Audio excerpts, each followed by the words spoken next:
It is March 19th, 2025. This, what, couple of days is first day of spring?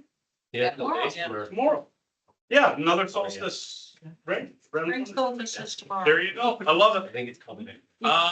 We have Tomorrow. a business meeting tonight, and we're gonna start with an acknowledgement of the Treaty Seven lands. Town of Diamond Valley acknowledges the traditional territories of the people of Treaty Seven region, southern Alberta, including the Blackfoot Confederacy members, Siksika, Kainai, and Kainai First Nations, the Stonian Nakota, Bearspaw, Chiniki, and Wesley First Nations, the Dene of Tsuut'ina First Nations, and Métis Region 3, and all those that make Treaty 7 lands their homes, which includes us. We have a consent agenda in front of us. Is there any councillor wishing to pull anything from that and stick it into the regular meeting? Next meeting. We're looking good. I'll We've give you got that. CAO report. We've got it all. I have a motion. That was separate. Motion's good. Yeah. Everybody going once, going twice, all in favor? Consent agenda is carried. Can I get the regular agenda I'll get that. adoption? Admin, do we have any additions from your side? No, sir. And council, we have acting CAO Carrie Florazone, head planner at the helm tonight. So welcome, Carrie. And Verna, I hear you turned into Iris, so good to see you too. It's actually on mine. So that's good. All right, so we got two new ones at the helm today. All right, we have a motion to adopt from Hazel. Nothing, all in favor? Excellent, and we're gonna go and start with 3.1, a closed item, a legal matter, FOIP section 2401. Can I get a motion going close, please? I'll give you that. Heather wins that race, all in favor? That's Carrie.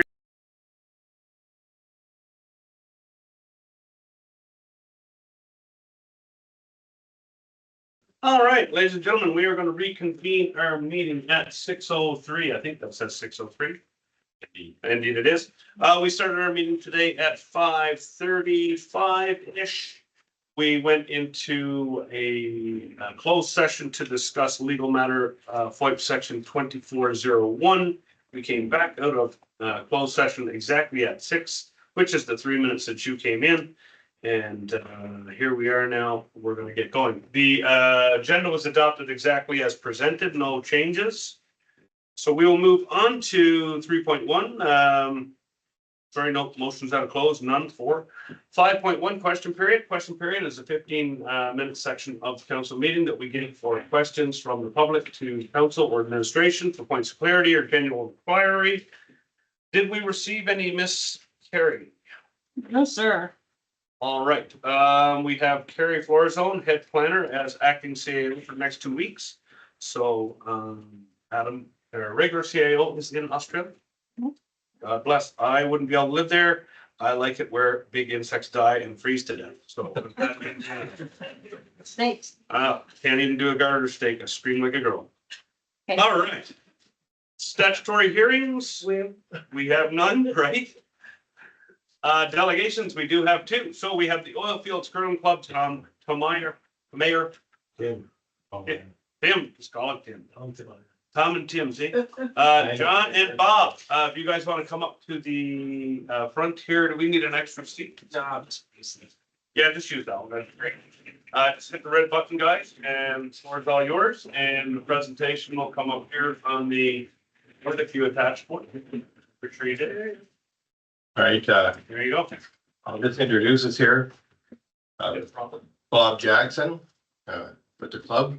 I'm Tim Tower, the current president. It's John Desjardins, the past president. John's gonna handle the PowerPoint presentation for us here. Thanks, guys. Is there a clicker here?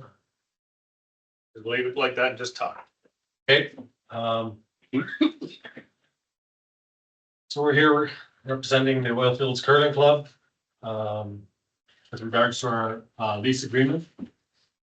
And so we're here to seek Diamond Valley Council's approval of a revised lease agreement that we presented at the town, to the town.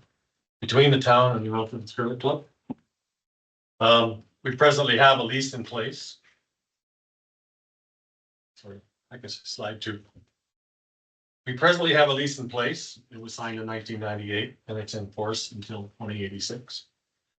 But we've seen increases in our utility insurance costs over the last few years.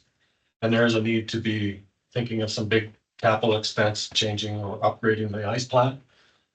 So we're seeking ways to help mitigate our utility costs.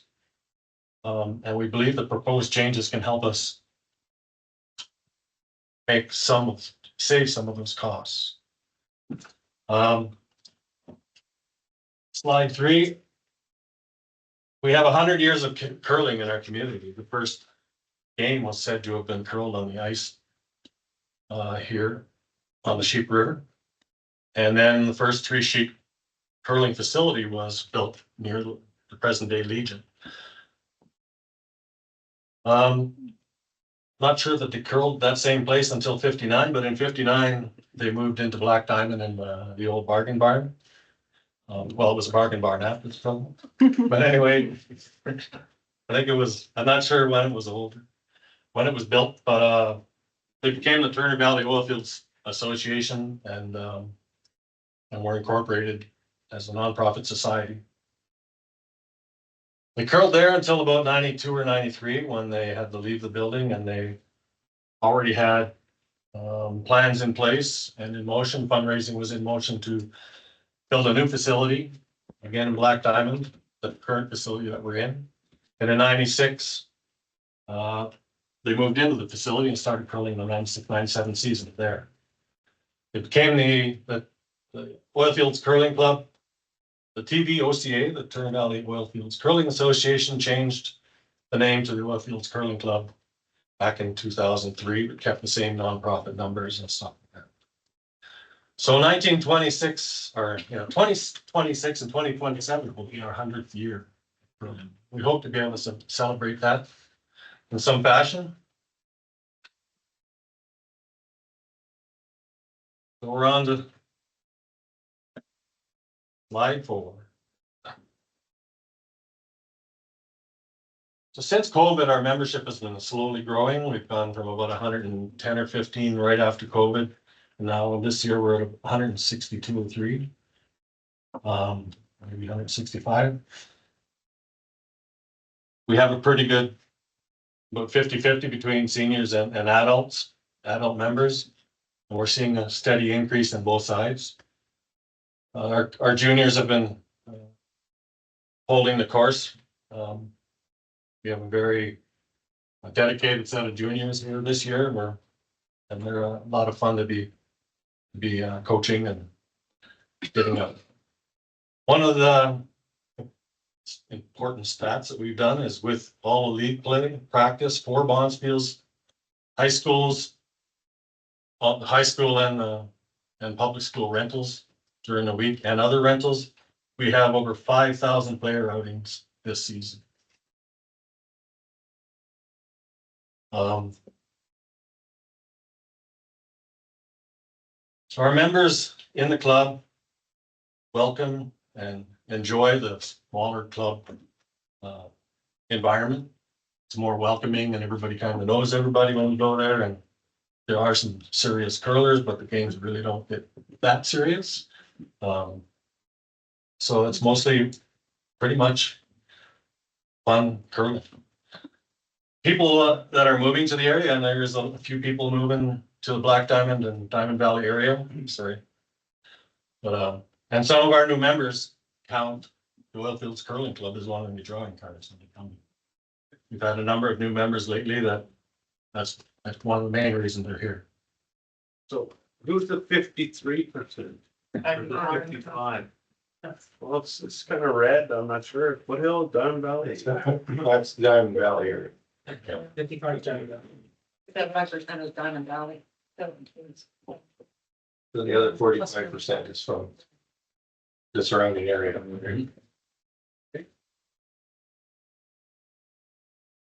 Ask a quick question. Yeah, sure. When it comes to the juniors, how young do the kids start at? Down there. Yes. 7? Thank you. Most of the kids in the program are 7 to 12 sort of range, right? We've got the older, like kids that are at the 11, 12, 13 area this season, right? Yep, and do both schools, like the elementary school in Turner Valley and the elementary school in the Diamond? Turner Valley hasn't done.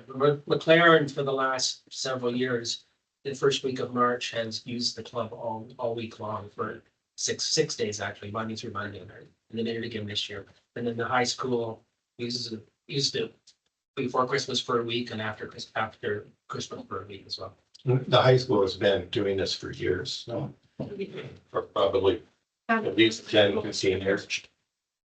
Pardon me? The schools charge? Yes, we give them a very reduced rate. About,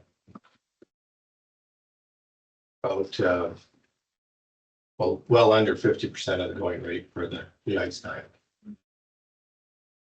That's all I have on this one. Thanks. Slide 5.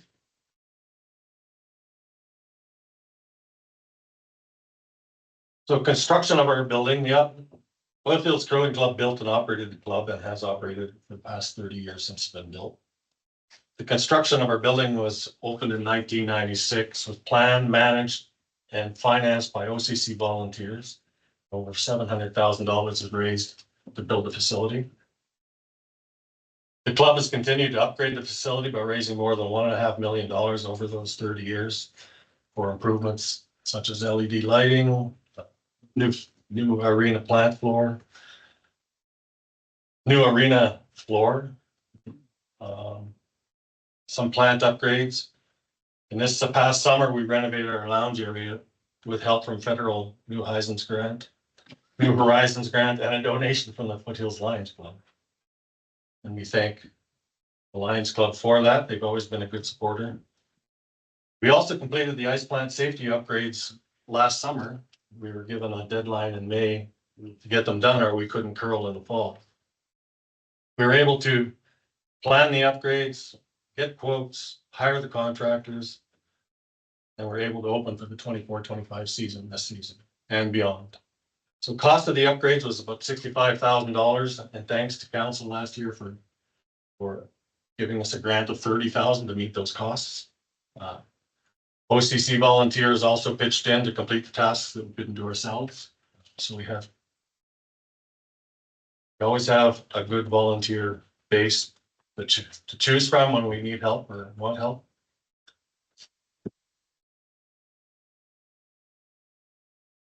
So last summer, and we're on slide 6 now, we did the lounge renovation project where we changed the flooring, the tables, the chairs, and painted. And we put some new toilets in. And the club looks, and the lounge looks very good. This is the upstairs above. You can see the curling rink down below. And it was a huge change from before.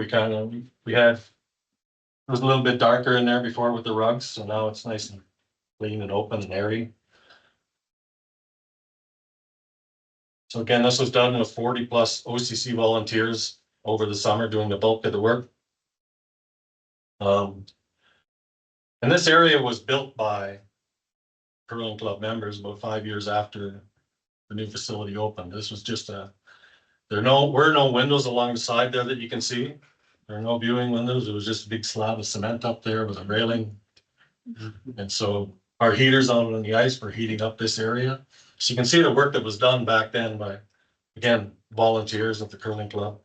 They fundraised and planned it and executed the project. So Just a little history on that to add. The fire yes, was a huge expense that the club paid for. Yeah. It was mandatory. We had to put it in. It was per regulations. Yeah.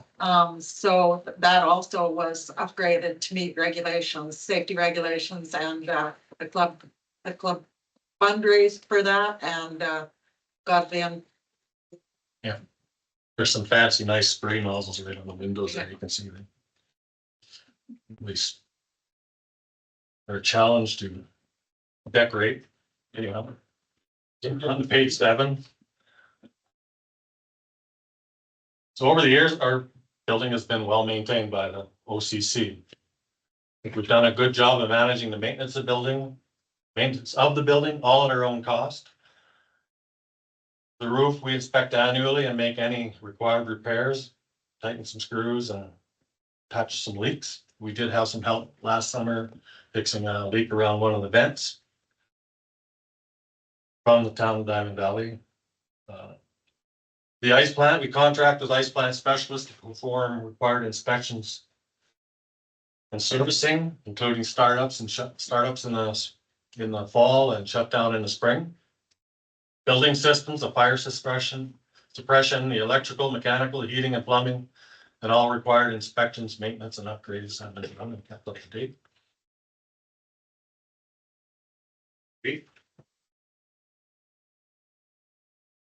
Our financial challenges.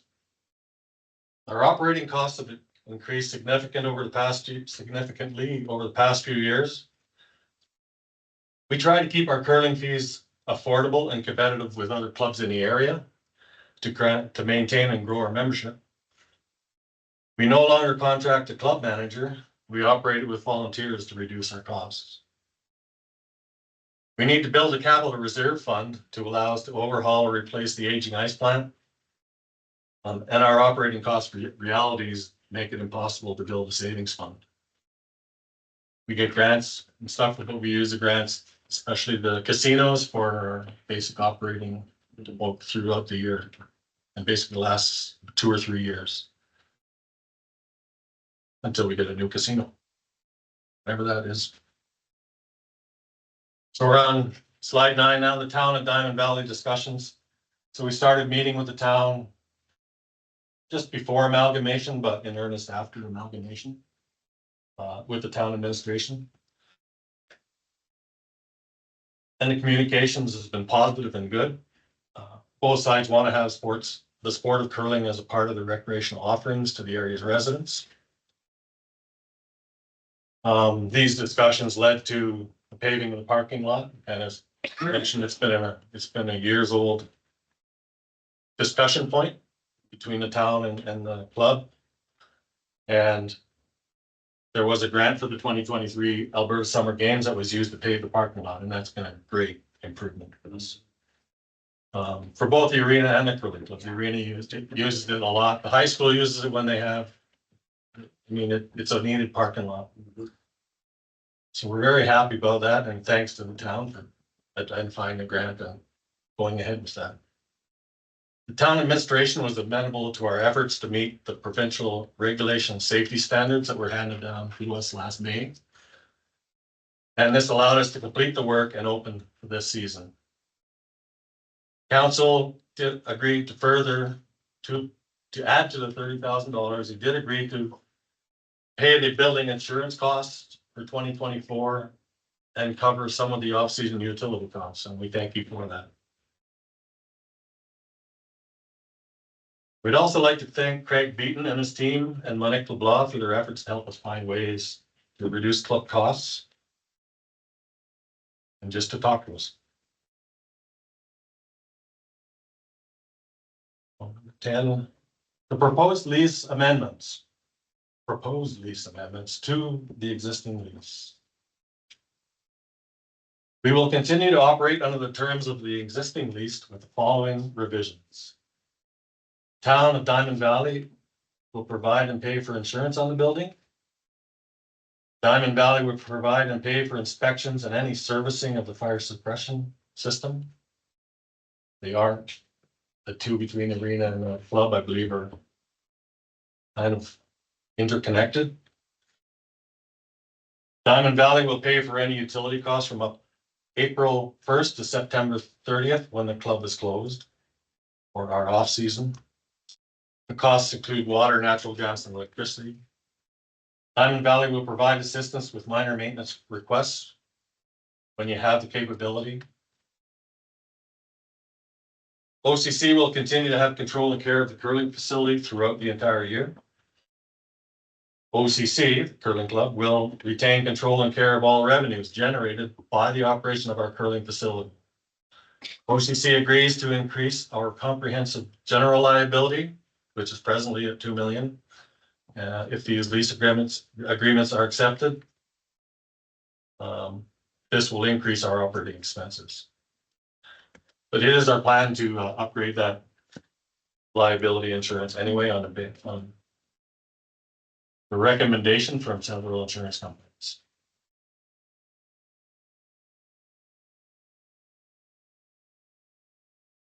Continuing with the lease agreements, our additional requests, Diamond Valley will include the sport of curling in any of its recreational plans, infrastructure, master plan, municipal development plan, and capital budget.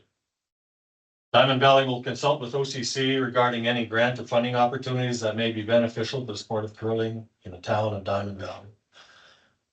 Diamond Valley will provide assistance and direction for any funding requests for capital expenditures and projects on a case-by-case basis. And again, these last three items are more of a way to keep the sport of curling on the minds of the council and the town administration. And just if something comes up, you might say, well, maybe we should have the curling club executive look at this. It might help them out. And so that sometimes the funding or the grants aren't available to both entities. Like we can get stuff, and more of the grants I've seen are a little more complex and require the town's input. So we really need to be able to speak to each other about these. And if you're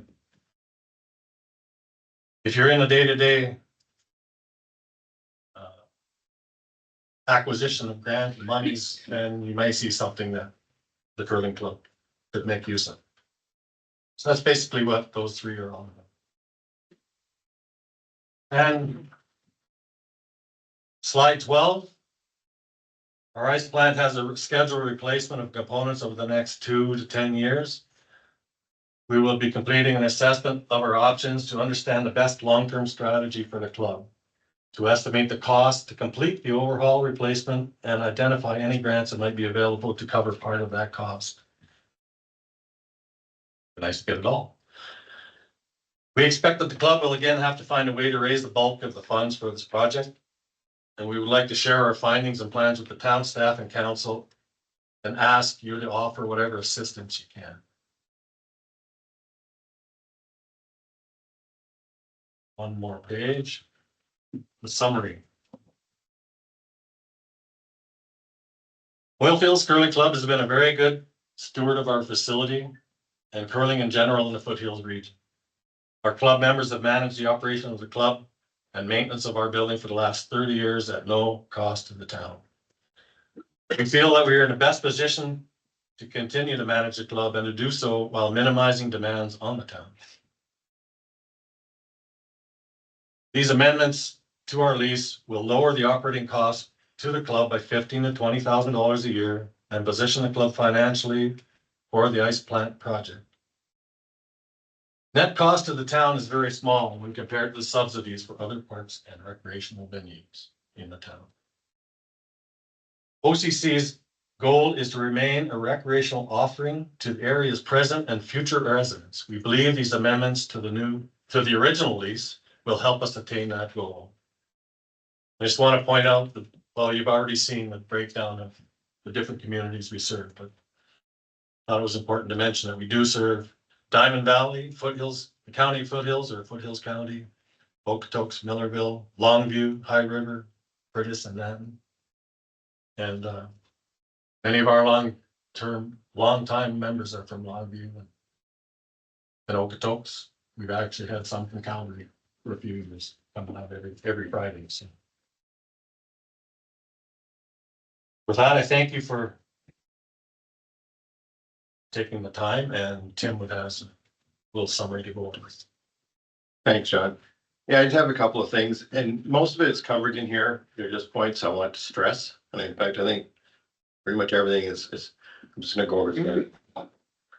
And first, once again, we're very appreciative of the help the town has provided us with some of the heaters and such like that. And of course, paying for about half of our ammonia safety thing upgrade last year. It was very necessary and got us back on and got us up and running for the season. One point, and we've touched on this already, the CAO's report, there was a mention we were seeking to was categorized as if we were seeking to reduce our general liability from 5 million to 2 million. That's not the case. The reality is we've maintained the $2 million, it's the standard, industry standard, but we are, as mentioned, going to increase our liability to 5 million. This is at a kind of a higher cost than it would be because our policy is tied for not just general liability, but for liquor liability because of our lounge. So it's going to cost us a couple $1,000s extra this year, and well, we know which direction insurance costs are going, but it's worth it. We need to protect the club, our members, and of course, if there was a problem, the person who was injured. Town did give us a proposed lease, which we did reject. And I'd like to add some context to that as to why that was. Since most importantly, it would have increased our general operational costs by adding a monthly rental fee. These were additional costs. There were other additional costs associated with complying with other clauses.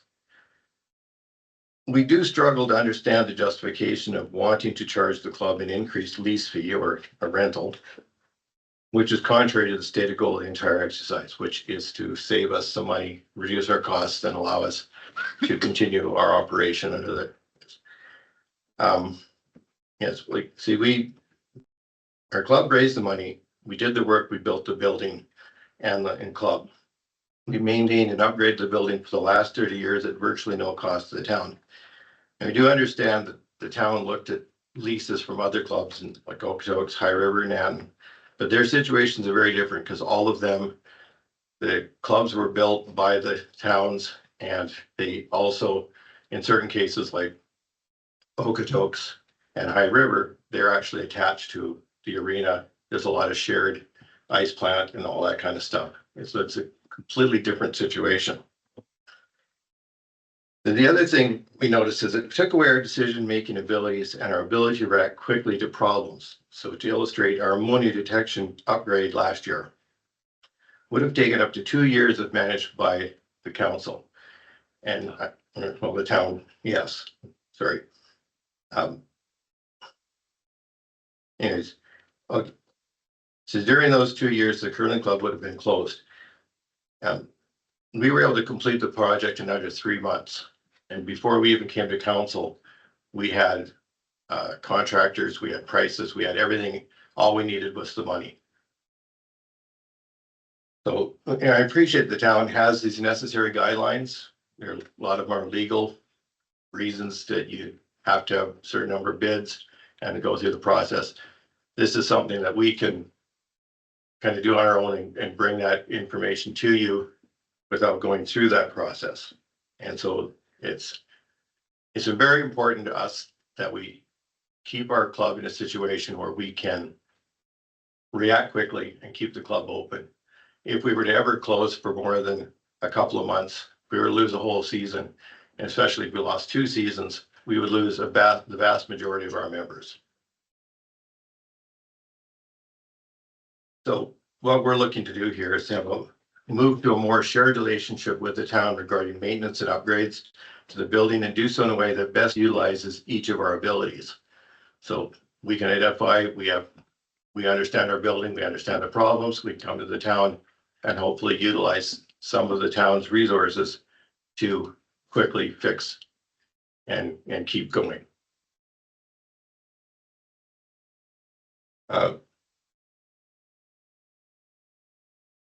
Last thing I'm going to bring up is just some financial perspective on our request. And I pull these figures, they're rounded figures from the 2025 budget. The arena has a budget of $880,000. Their revenue is about $400,000. So the subsidy is $480,000 a year. This does not include the $1.5 million for the new arena chiller that's currently being planned, and I guess it's going to go in the summer, right? The pool budget is $251,000. The revenue is $83,000. So the subsidy is $168,000. Both of those subsidies exceed 50% of the operating costs. There's other Diamond Valley facilities that are subsidized. bringing the total recreational subsidies to over $1 million. Part of that budget comes from the county and the surrounding communities that contribute to that fund. And this fully reflects the membership of our club, which we pointed out where about 55% is Diamond Valley, 45% is in the surrounding area. So the town has determined that the request costs about $15,000 annually. We said 15 to 20. And that is approximately 10% of our annual operating budget. That's all I have to say. So thank you. If you have any other questions, we'd be happy to answer them. Start off with Heather, please.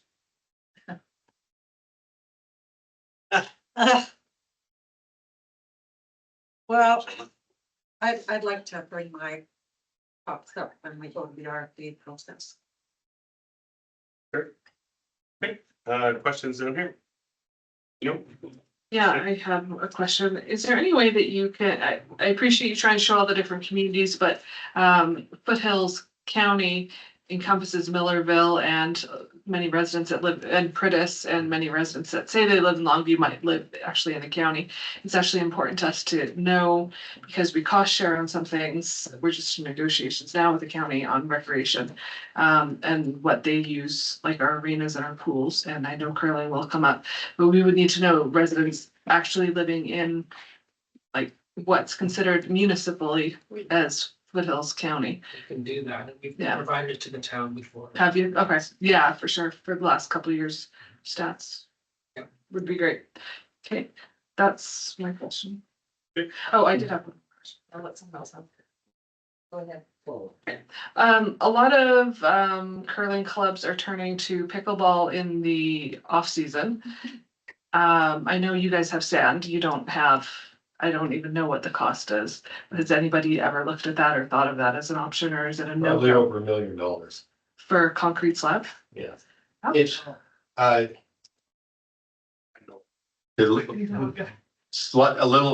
just a little bit of background. It's not as simple as just putting a concrete slab over the top. To put a concrete slab over the top, what you have to do is you have to put heat below it. So you put insulation, an insulating layer, you put heat pipes, and then you put insulation above that, and then you put the pipes in the concrete above that. So it's a lot of work. If it was as simple as putting a concrete slab over what we have in place now, that'd be fairly cheap. But it is not that simple. And I can only go by that. I know that the repairs to the floor in High River ran over $1 million. So that was flood related. So it's over $1 million. So it would be nice. We would welcome doing something like that and having that facility available through the summer, but it is at quite the cost. And one of the reasons we'd want to keep control over the summer of this facility is because you can't really do anything on sand.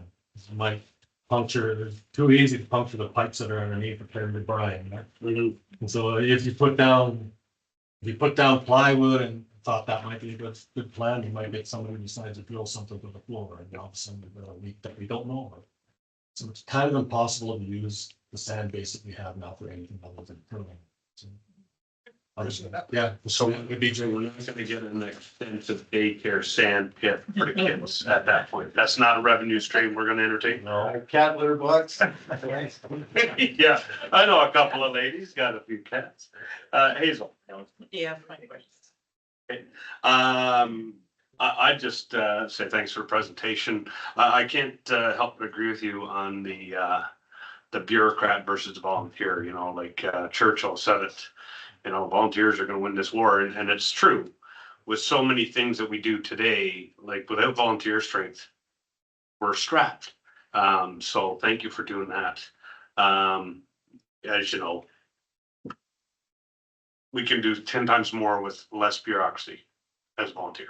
So you guys have done that for almost 100 years at this point. So really appreciate that work. I think we're gonna look at an RFD. Heather, is that right? Jonathan has a comment, and I would like to also just add before I let go, thank you for doing the comparison on the other facilities. Because we do subsidize those extensively for our residents, and that's all taxpayer money. So there you go. John. Yeah, and picking up on that, Mayor Crane, that's what I was gonna reference here. So our budget is obviously public. We know exactly what we're investing in both of those two things that you showed, the arena and pool. What exactly is the overall operating budget for the OCC? It varies, but approximately I'd say 150,000 a year. I would say that probably goes up. You know, it kind of varies. What's your 5-year average? It's right in that 150. Okay, perfect. Yeah, Well, we operate for 6 months, and then we do, in the past, we have had to cover the cost of electricity. The gas is very minimal. Then there was the water, which is there's a minimum charge from the town, as well as the garbage and recycling, that sort of stuff. And that's, I forget, there's a number you guys came up with, but there's a few thousand. Mhm. It's like $1,000 a month, something like that. So it up to, for an average over the 6 months. Yeah. And Okay. All right. Well, if there's nothing further, I can't believe you guys didn't plug the fact that, you know, you had the coach for the Alberta team, Mike Libis out of the club. You got a couple of international renowned curlers out of the club, a whole family of curlers that go international travel out of the club. Like, you didn't even plug that, huh? our old, Pretty good. we have a team of seniors that won a gold medal, and was it Moncton a few years ago? Yeah, yeah. Enjoy. St. John. St. John's, yeah. Yeah, like, you guys got a lot of accolades for a small club. actually, in the provincials this year, I think there was 4 or 5 guys playing that were in our junior program. Yeah, exactly. And we have That's right. what is it, U20? Mike, Yes, Michael Keenan is going to. Yeah, Keenan, yeah. There you go. Italy here in April, I think. Yeah. World Youth, yeah. I'm still here. I mean. Gonna see some Olympians eventually. There you go. Okay, thank you, gentlemen. We will be talking about this right away. So there you go. You can have a seat back here. Okay, thanks. All right, thank you. All right, Heather, or Hazel, go ahead.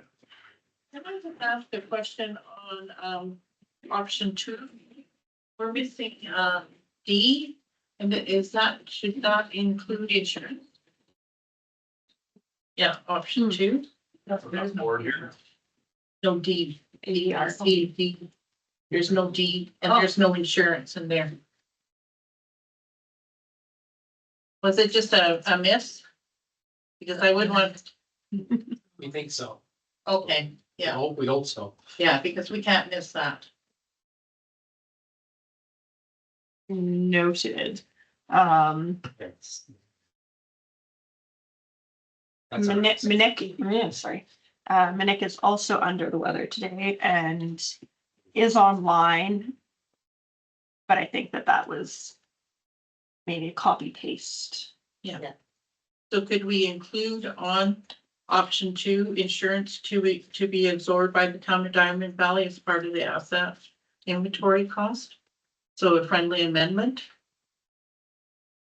Can I do a friendly amendment at this stage? There's no motion on the floor currently. Okay, okay, No, if you want to make a motion. okay. Can we just go through it first? Want to go through it? Sure. The RFD we can't. Because I do have a question, and I'm hoping Minette can respond. I have a few questions.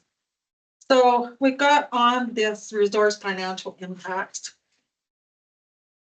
We've got rent loss of revenue annual to the town of $8,750. But we don't, I think that's what Tim was speaking to when he was speaking to that really the curling club has operated this facility for over 30 years, paying $1 a year, which is quite a bit different from arenas such as High River, where everything is all the utilities are, it's joined together. It's not paid by the town. And the only other one that I can think of that's separate was Net, and I'm not sure if that Net was looked up, but I don't think we can actually consider rent loss of revenue to the town because they haven't been receiving that revenue.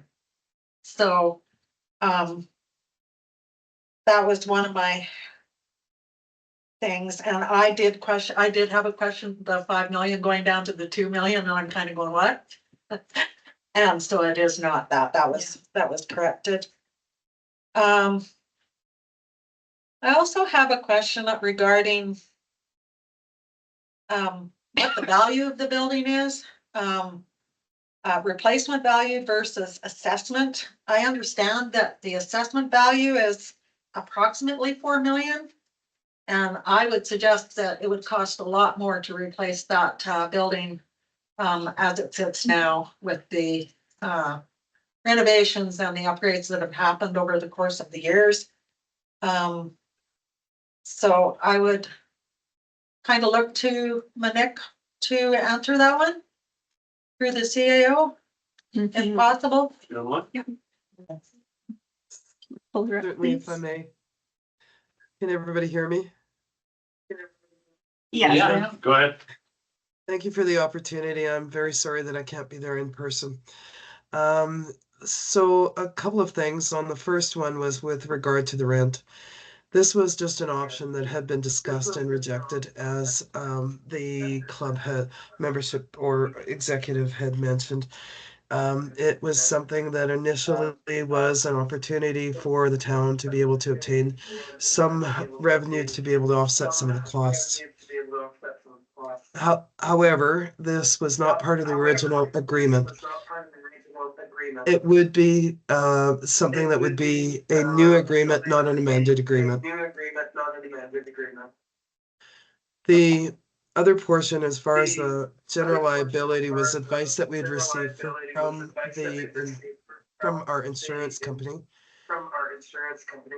And it appears that OCC has already looked into that and decided that it should increase it just to cover additional liability options. Yeah, no, I understand that, the 2 to 5 million, but what I'm talking about is the actual value of the building. The club over the course of 30 years has put a lot of money into that building, and I know for a fact you'd never rebuilt that building for $4 million.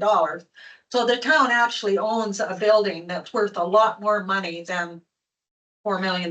That's in my way of thinking. So just to put that point on the table, that, you know, like, this However- club has done a lot of work over the last 30 Yeah. years to maintain and upkeep a building. Respecting all of that, if I may, through the chair. This is a single purpose building at the moment. As we just heard, there's very few other options that we have to be able to use this for the full season. So the assessed value, I can look that up, but I don't know what it is at the moment. To replace it would be very costly. Yeah, okay, thank you, Manette. I think that I've got all my stuff answered Hazel. through the course of the present one. Excellent. Thank you. Yes, please. Pardon me, I would like to put a motion on the table that we go with option 2, that council direct and authorize administration to amend the current lease agreement with the Oilfields Curling Club, incorporating the following terms. And we add in, make a friendly amendment to this motion, that we add in the insurance to be absorbed by the town of Diamond Valley as part of the asset inventory costs. Can you make sure friendly amendment to that? Building insurance? Building insurance? Yeah, property Okay. insurance. Yeah, okay.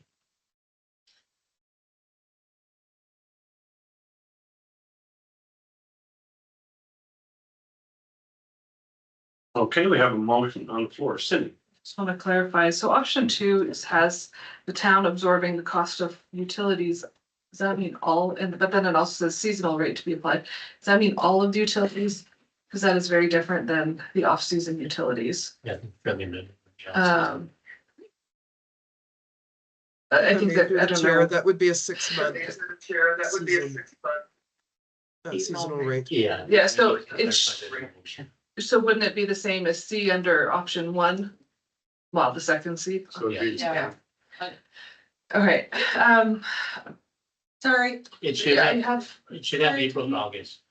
sorry, can you say that again? Yeah. Cindy? I wasn't It's right here. following you. Yeah, so when we just look up here, read C, and there's your Yeah. two differences. yeah, under option 2, it's saying the town to absorb cost utilities. It doesn't limit it to this off-season. It's just a seasonal rate to be applied. Yeah. Yeah, but it doesn't say that. Like you're saying. If you look at under option 1, it says seasonal rate to be applied, town to be responsible for off-season fees. Those are two different things. So we Seasonal should, rates versus. so we should include off-season Yeah. there, Cindy? Yeah, but I want to, and I'm not, I have questions definitely for admin on the lease term. 89 years is very different than 5 years. And I can't imagine signing anything for 89 years. Like, There's an option for another 99. Yes. yeah, but I want to throw a bit of a wrench in this, in that we are in the middle of negotiating with the county and this hasn't been looked at yet. And just rough estimates, we're at least 25% is going to be county residents using it. And they contribute to the pool, they contribute to the rink, they contribute to the library based on user membership. And so if we go and, if we start tinkering with the numbers, then how do we charge them? Like, it's actually quite a bit bigger conversation that I don't think we're ready to have yet. So, It's a big, yeah. But I agree with you, Cindy, like, we're having that conversation now. But they've been contributing to these other things all along and not this one, so I don't know that. I don't know that it comes directly to the town, they contribute to the library, to the pool. Not the arena, because the arena is user fees that pay for it, and oh, yeah, and town taxes. We subsidize the arena and it's user fee. Right, but we also receive money. Yeah, with the arena? Yeah, with their numbers. Oh, okay, I didn't realize that. Yeah. Anyway, I don't know why we can't change the lease term. That's minor. And it could be looked at again, but once those, if the county agrees to start giving us money for the curling rink, that would just go into the operating costs, Mhm. which would cover some of the things that the town has agreed to pay for in here. Yeah, but making sure that we have what's fair. And it might be advantageous to have more fees on the town and then have it cost shared, right? That's why I asked, if I may, that's why I asked what the overall operating costs are. Yeah. If the operating costs are $150,000 and the town is only, the request is just under $15,000. Yet if in our intermunicipal agreement with the county, says curve. if, what my concern is the county will look and say, well, what's the town share? And they're like, well, $15,000. Do you think we're gonna be able to increase that rate from the county? Well, Yeah, There's a formula here that we're missing because we don't have the ICS in place. And that's the challenge. Because based on, there's 17 people directly from or 17% of their membership directly from the county is using that facility. And when you look at the different formulas currently in place that are under review, I'm concerned that if we attach this for a 5-year, 5 years or 89 years, we'll miss out on that portion that the county should be paying because of the ICFs. So I'm gonna throw a monkey wrench in here. I'm wondering if we should move forward with a temporary lease for this year to pay the fees that are listed here that are just under 15,000 as we get ready to cover the overall operating costs with the county share. Because I would hate to see the OCC put in a bind because we ran ahead in this. I don't want to see that happen. Does that make sense? It does make sense. Just so everyone knows, the ICFs or IMCs are intermunicipal collaboration frameworks. They've been instituted by the municipal affairs for every community to cost share wherever possible. So fire service, everything, right? Which is what you've heard here, pool, rink. This one has never been cost shared. So Councillor Gordon's got pretty much dead on the head in terms of costs. If we agree to a 20 grand and the cost share agreement comes out 17%, well, we're gonna get a couple grand, $3,700. If we go with all of your operating costs, which is really the reality on the ground, we're looking at 25,500 at that 17%. So it's a big difference, but that all goes towards the future of the building. So I kind of agree, a temporary, get everything rolling, get everything moving. Next year is a go, everything's covered, and then we can roll through our ICFs, as Cindy said, and then come up with the new numbers, and then you guys get more solid facts moving forward as well, because we'll be more involved in the operations. But couldn't you enter into that 5-year agreement with a term or with a clause in there that would be Review. under review? Hmm. Yeah. In 2025 Yeah. I or wonder if we should. 2026, I mean, so that they've got something to move forward with here. There's got to be a way to make the Yeah. agreement work. But it's something we don't have to. We lock have, this down. we have 3 months before our ICF is due. So what is it, and that's a question for you, do we need to know for the next 3 months until we get our ICF done? You mean like cost wise or? Yeah. Is it the sharing of utilities? Sharing the utilities was to commence of April 1, Okay. under this agreement, which of course is 2 weeks away. But, Yeah.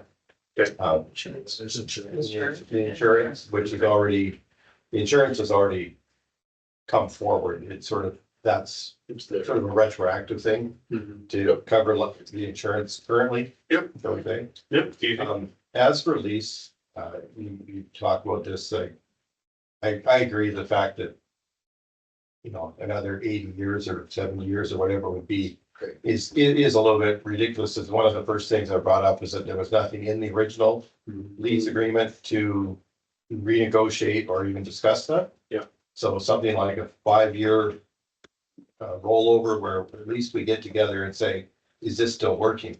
See, I'll go a little further.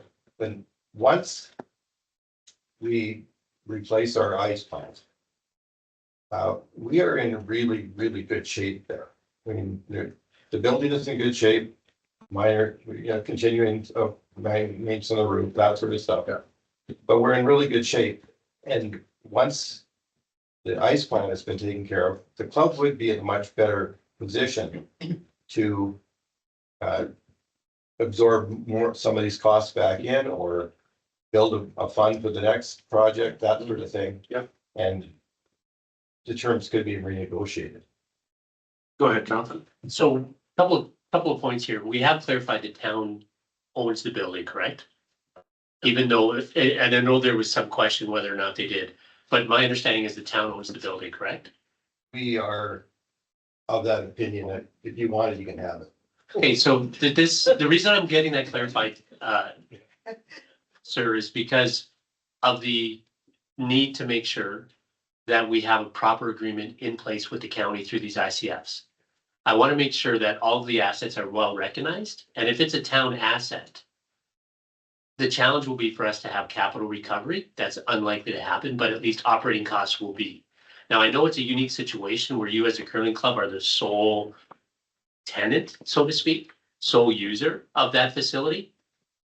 But in my opinion, it would be far better for us in some way, shape or form to understand the overall operating costs so that the county's paying their share. And not just the 15,000 that you're requesting from us. So I think what I would recommend we do, and I know April 1st is coming right around the corner. I'm ready to advise that we provide that $15,000 grant for 2025. to cover the costs that are listed here.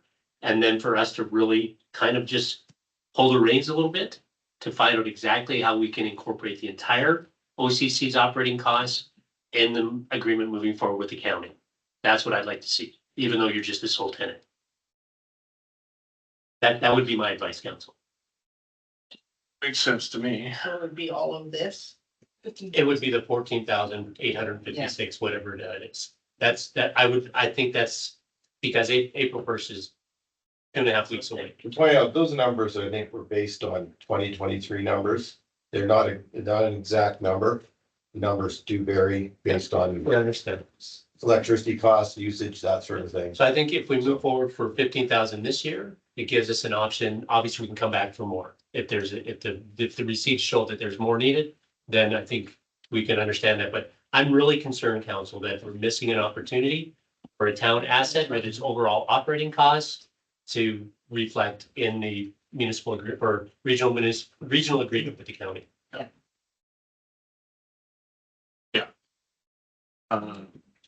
We could just, let's go to, MCAO, Carrie, recommendation. Yes, so the first item would be that if council wants to provide support to the curling club, which it's sounding like that's where it's going, the amounts for the no rent / lease, the April to August coverage of utilities, the building insurance coverage, and the operational general maintenance and repairs of the building. We would just run that as a budget variance, pay for that out of reserves for this year, and we would build that into our base budget for the 2026 budget that we prepare at the end of the year. Only difference being you would only see a variance right now, the 15. However, we want to get the true variance, which could be up to 150 to 160 from them for our IRC. Right, Yeah. it's total operating costs. Exactly. Yeah, so that's the only Like this, it has to be. So what you said, put it simple, which is what you propose slightly, No, actually, we'll take that off the table. Not signing the contract. Yeah, we'll take, take the lease. I would recommend that that Hazel withdraws her motion and create a new motion that references move forward with the cost for 2025 as a budget variance. Okay. 25, 26 season. Vocalize that, Hazel. I would like to withdraw my motion. Thank you.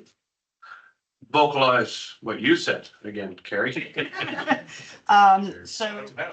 So similar, if there is a counselor, and perhaps Counselor Martin, you'd be the one since you made the original, still on number 2, the council direct and authorize administration to amend the current lease agreement so we have something legally in place with our tenant.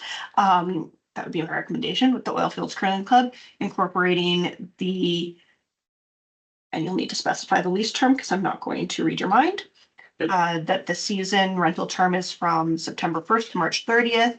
The rent and lease cost is $1 annually. The utility costs are seasonal with the town to absorb the cost of utilities from April to August. That the insurance of the building is absorbed, or the property insurance for the building is absorbed by the town of Diamond Valley as part of its asset inventory costs. And that the operational responsibilities include that the town is responsible for general maintenance or repairs of the building, while the OCC is responsible for all curling related equipment and member areas. So the lease term would just be 1 year, 2025. That would be at council's discretion at this point. One season. So be April 1st to December 30th. Can we not just go under the existing lease and do your 15,000? Just get the. And we go ahead with providing you the numbers, so you can go negotiate with it. And we want to have lease in place. Do we want it? Okay. A 1 year. I would recommend a revisit term to that rather than the existing. Even the curling club has mentioned that we don't have a term on which to revisit the agreement. 5 or 10 seems reasonable to me, whatever you guys call it. But then are you tied into that? And then it comes to the ICF Yeah. and then, I think we can, if I can, I think we just. I think we can leave that blank until after June. We'll revisit the lease right now. If we go ahead with what we've just proposed, you guys are all set to go ahead. As you said, you didn't even have an agreement before, so this is actually working well in terms of giving us a little bit of room just to work on the IMC and see if we can come back. And you're totally right, 5 years, by the time 5 years passes, your volunteer base has totally changed sometimes, right? So you want to have that strong foundation of board members moving up. And sometimes you get those off years where things can go wrong, so. We don't need to decide that one tonight. We can leave that one off, and keep it fluid for the time being. We can just bring this back, June, July, August, whenever, after we've actually got some concrete IMC discussions underway. I would recommend that as a second motion, to bring back the lease agreement to discuss the term. Yep. Once the ICF is determined. There you go. So we'll leave the date blank for now. Everything else, that Carrie said. Yeah. Yeah, we You don't have to remove it. Are you in the motion? Sure, go ahead. I think we're on different pages. No, we can't, because if you notice, option 2 is to amend the current lease. If we don't touch the date, we're not amending. The 89 years. So Barry's absolutely correct. We don't, with the way that option 2 is written, with the use of the word amend the current lease, if we disregard Article A, that's what we can do. Yeah. And then a secondary motion to bring it back. And then the secondary motion Validate to bring it back after the ICF is completed. That'll validate. Yeah. So we. So Okay, now, it'll We be, need the lease term right out of there, right? Remove that. so scratch Article A, friendly Scratch amendment, Article A and then, and then just follow through with the points Carrie made. Hazel gives that motion? Yep, I do. Okay. That's not clear as mud, nothing is. If I may, Yes, sir. include you will require some additional information, some detailed information. Exactly. Maybe that can be forwarded to us, so we instead of just trying to talk about it here. Yeah. Once you put together a list, get it to us, let us know. Yeah. We will, We'll let Min handle that, no problem. I think this has been a great conversation. Thanks for being very candid with us too. Usually we don't let you speak after you go down, so it's kind of been nice, just kind of, be able to do it. it's one of my concerns, so I appreciate the fact you're gonna speak as well. Thank you. You betcha. Good. As so amended, that one will be, include the insurance. Yes, Yeah, property so, insurance. yeah. so Okay, covering all the bases, other than the date of the term, Because we're not amending it. Yeah. and, It's good. and then, yeah, and then that's it. We're bringing it back, now we're giving them the money. Yeah. Okay, 14,910. all in favor? And I'll put the All motion opposed? forward that, the agreement will be revisited upon completion of the, intermunicipal joint framework collaborative negotiations with the county. Can you say no later than end of August? No later till the end of August. Of 2025. Because if not, it could be extended and extended. Yeah. So at least this gets We can revisited extend it. by August, and then we can extend it if needed. Okay, all in favor? And that's carried. Thank you. Thank you, gentlemen. Thank you. Thank you very much. Alrighty, let's do it all. We got one more here. Yes, absolutely. Go ahead. Just carry for your notes. I think amortization expense is going to be a key part of this budget. We'll just write a note about that. I'm talking to Ben. So I think that is includable in our budget. See you, curlers. Thank you. Thank you. Thank you. See you. I was hoping to say junior coolers were around Yeah. 55. There you go. I'm gonna get up there. Okay, well, there we go. Delegation's done. We're almost ready to go to the bathroom again. 8.1 bylaws and policies. Bylaw 2025-108 to amend bylaw 2024-41 waste management bylaw. Let's put that one on the board. And who do we have to present today, Ms. Florzone? About that. Yes, the waste management bylaw is coming back for some housekeeping.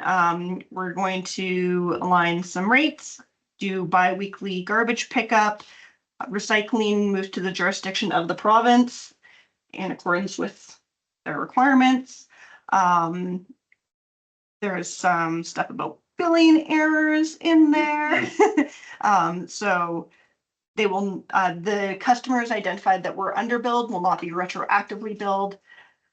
And the billing errors that have been identified as overbilling will be reimbursed to try and clear up some of that. Thank you. And then bringing our waste collection in alignment with recycling. So non-residential moving forward will not be receiving carts from the town for garbage or recycling. All right. Council, thoughts, motions? Where are we? Question. Yes. Heather. Oh, thank you, Heather. Sorry, I didn't look that way. Go ahead and then Cindy could follow. Is there an opportunity for, I know that Counselor Brendan was asking this. He was asking at the previous meeting, the concern about larger families and so is there an opportunity and is it out, I couldn't find it anywhere, that extra bins could be purchased and so is that in the rate bylaw? I didn't actually see it. Yeah, it is. Okay, all right, so it's there. Rates and fees. So in the draft 2.10, the owner or occupant of a premises requiring an additional garbage cart may make application for the additional cart by contacting the town. The application process is subject to specified criteria, and the additional cart fee will be charged to the owner or occupant's utility account. Okay, good. That's that opportunity. And then my other question was, can churches and nonprofits buy bins? Through the chair, at this point, we are aligning with the provincial collection for recycling, so not-for-profits would not be eligible for waste under the current draft of the bylaw.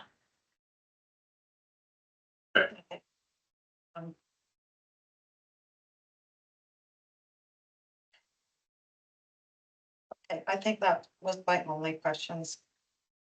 Thank you. Hazel. So I received a letter and I circulated it to council and administration. And it was from the Diamond Valley Pastoral Charge. And it says, Dear Council, we, the Board of Directors of the United Church in the Valley, seek clarification on your notice from March 3rd, 2025 regarding commercial property waste collection. As a nonprofit charitable organization, we serve as a place of worship and community refuge, not a commercial business. Our building opposite the Turner Valley School houses the Oilfield Food Bank and serves as an emergency facility. The requirement for us to explore private waste disposal is financially unfeasible. We suggest increasing our waste collection costs rather than classifying us as a commercial entity.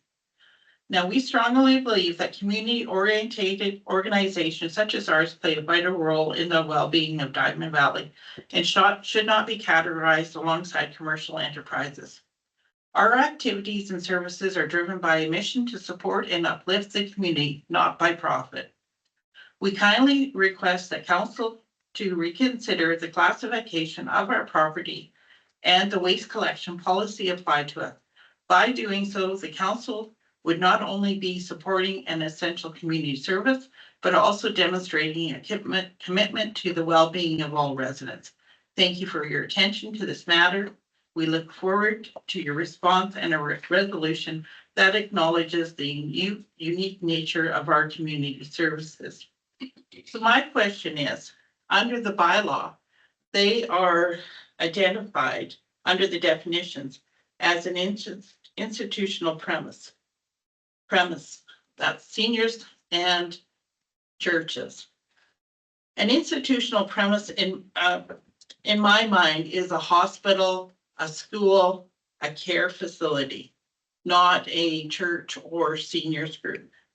So could we change that to the definition of religious or add in a new definition of religious or charitable organizations that would allow for waste picked up.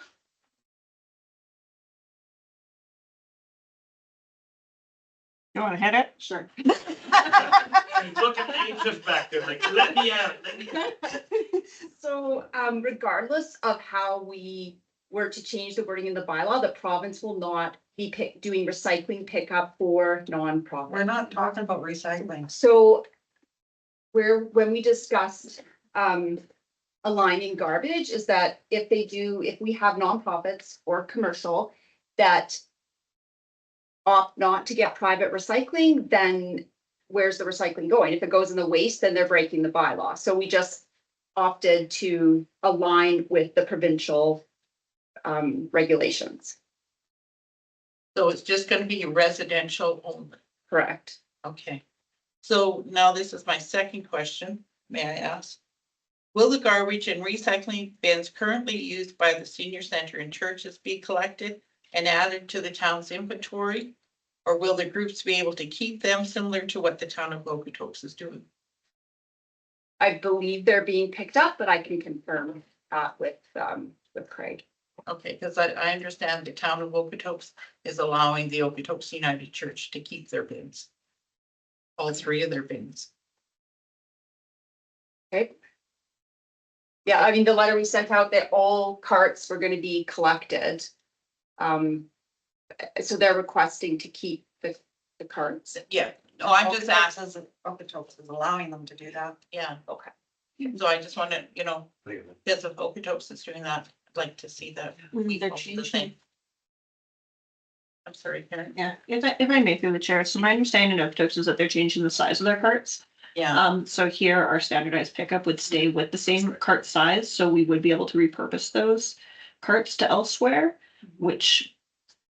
I mean, the cost savings are probably negligible, but that would be the intention of why we communicated that we were going to reabsorb that into our inventory. okay, sounds good. Thank you.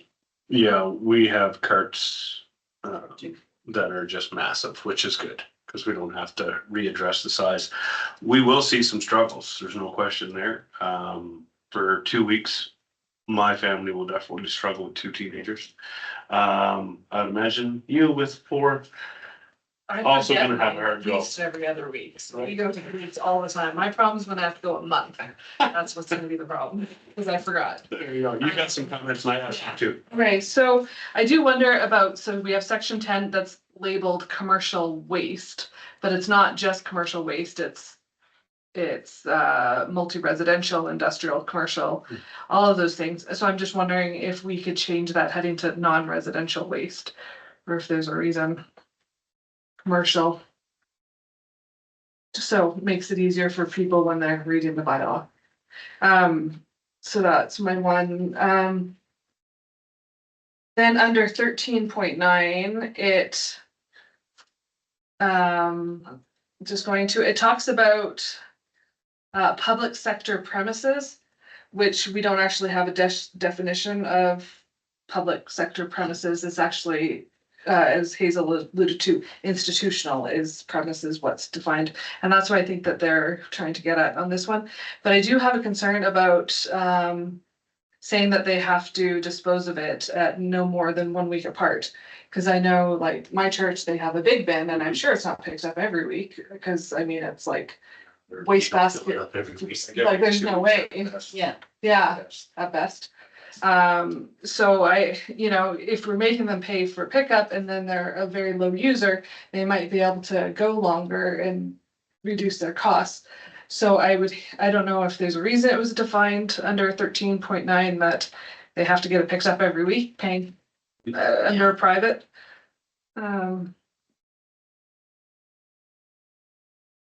We're almost at.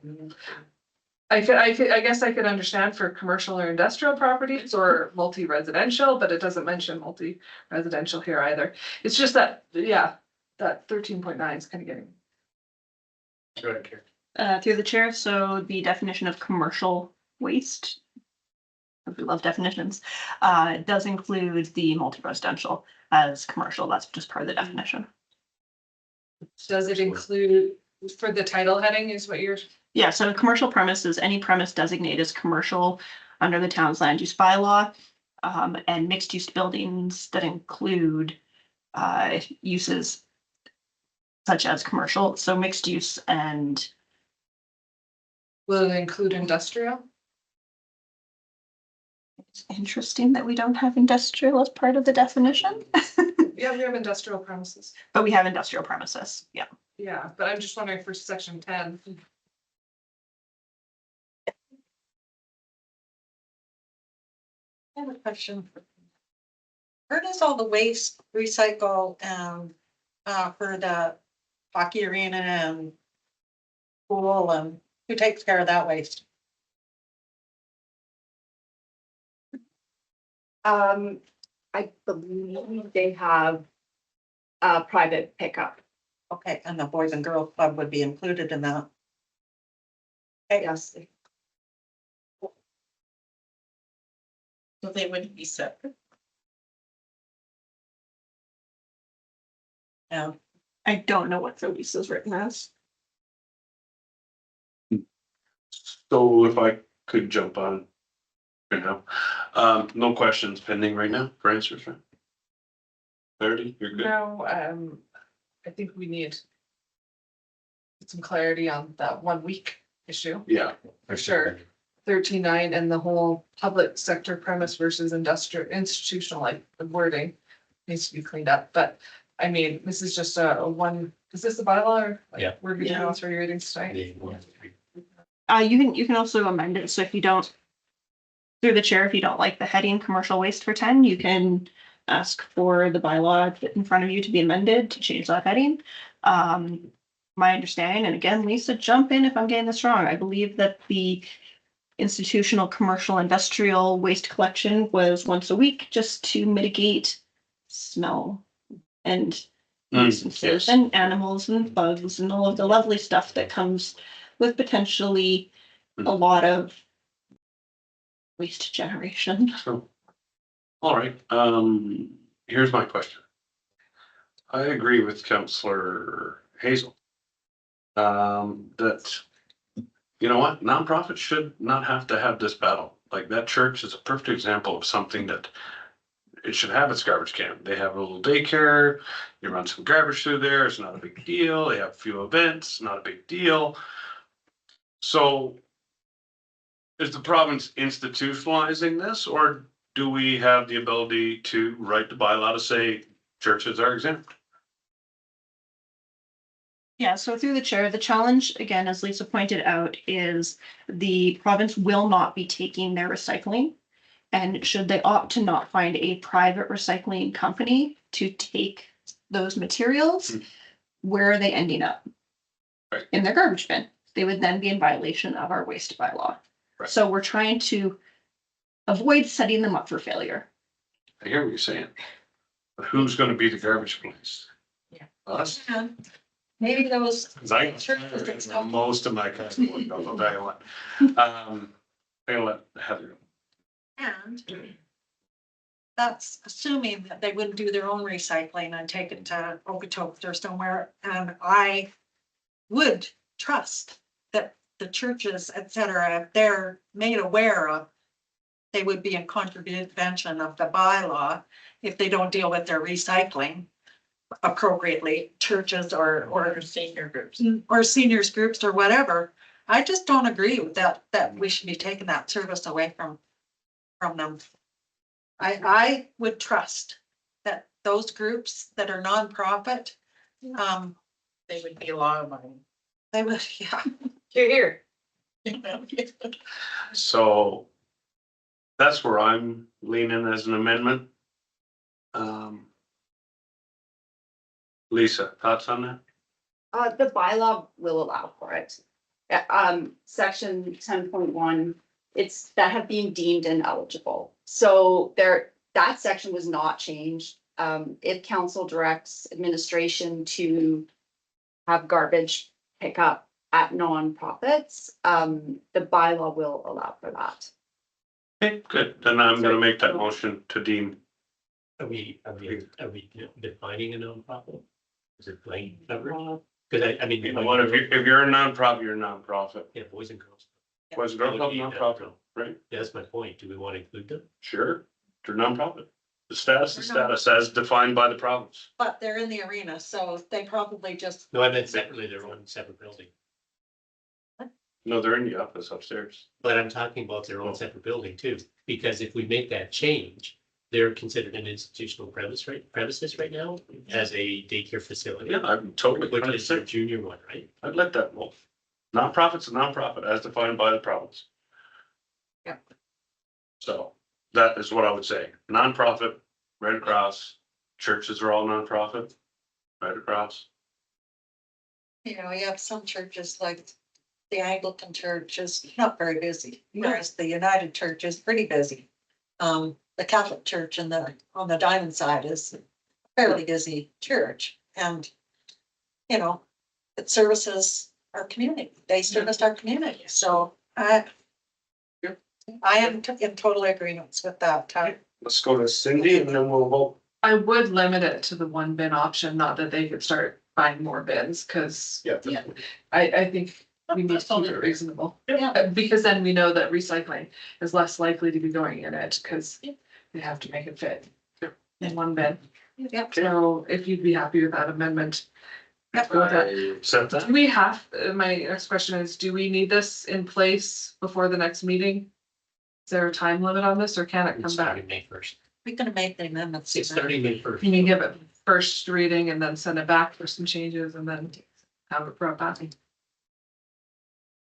So I'm just looking at the calendar. This change. Or do we I have? got that. we have- It's a separate Yeah, section. the next meeting would be April 2nd.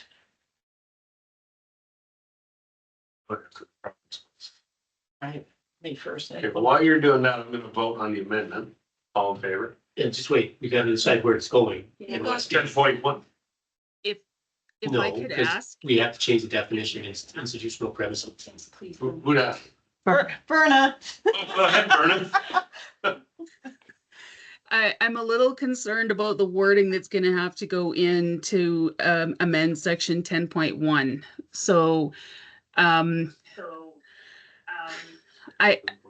perhaps we could bring that back after. And we can bring it back fairly quickly, like, so that it's in place for May 1st. But we do have to have that, the amendments need to be done so that the fee schedule can be accommodated. That has to be done for Okay. April 1st.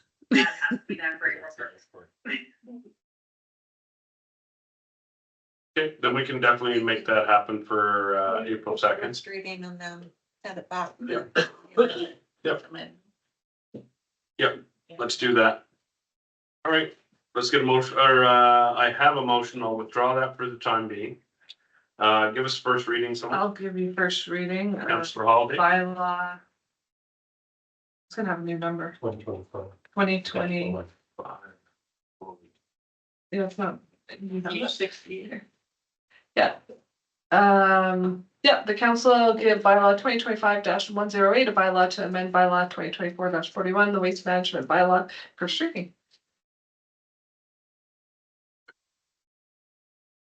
Yes, Then we'll make a motion. all right. Any discussion on that? All in favor? Okay, that's carried. So I will send out the first amendment to draft up. Are we calling it 10.1? Or what do you want to call I it? think just separate from that. Don't Yeah. put it in. Just separate that, No, it's exempt. we exempt, the town of Diamond Valley exempts all nonprofits as defined by nonprofit, if you want to say all of that, from the garbage. Yes, go ahead. I'm truly sorry to interrupt you. No, go for it. I really need to review the definition of the institutional because they're all encased in there. That's what I But said. there are large Yeah, facilities that are also encased in there.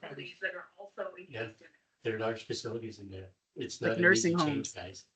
But Mhm. you know, the institutional schools and stuff are not nonprofit. Yeah, But Yeah. nonprofits as defined by the Alberta nonprofit society. I think That would this- cover, that would this cover. was That they have to go back and amend it. Well, she's gotta bring it to us, for sure.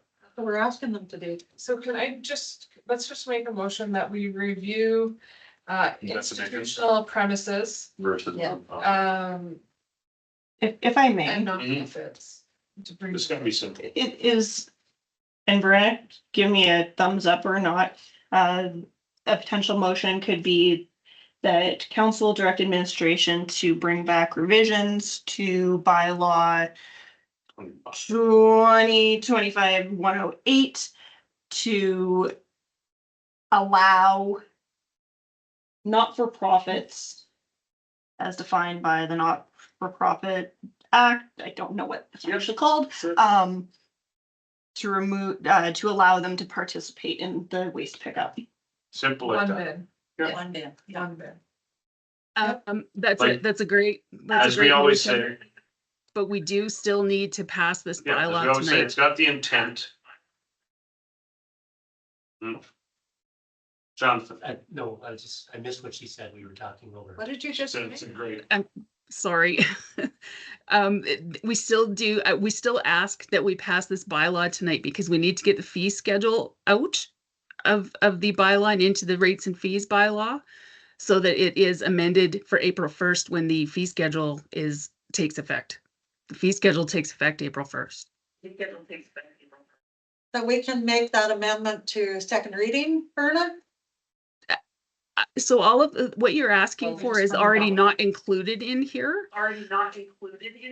So what I would ask is that you consider passing the amendment in front of you tonight, and I will bring the new amendments forward at the next meeting.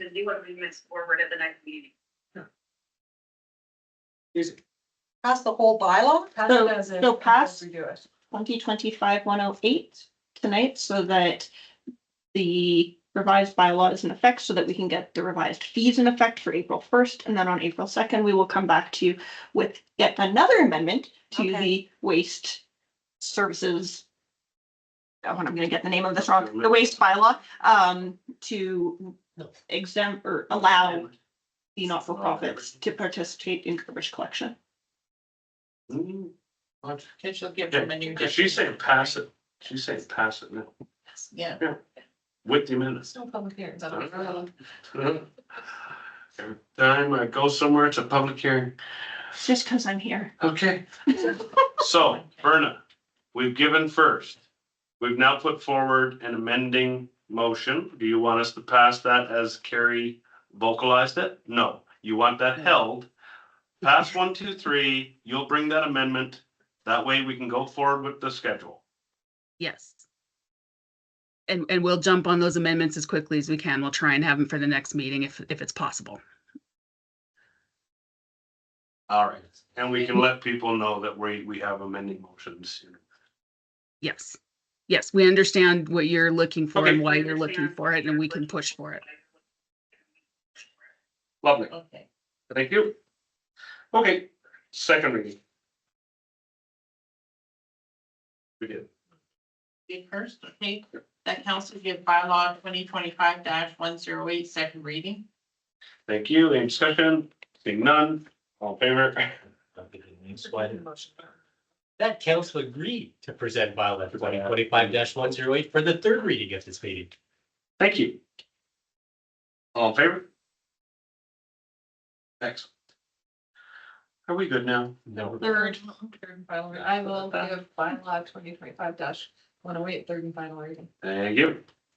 All in favor? That's carried. All right. Then now the motion. And now the motion for the rates. Yeah. Or- For the amendment? The amendment. Someone written it down by. One saying. The council directs administration to bring back revisions to the waste management bylaw to allow not-for-profits to participate in the waste collection program. Perfect. Excellent. Heather made it. Can I ask also for just The one bid. cleanup?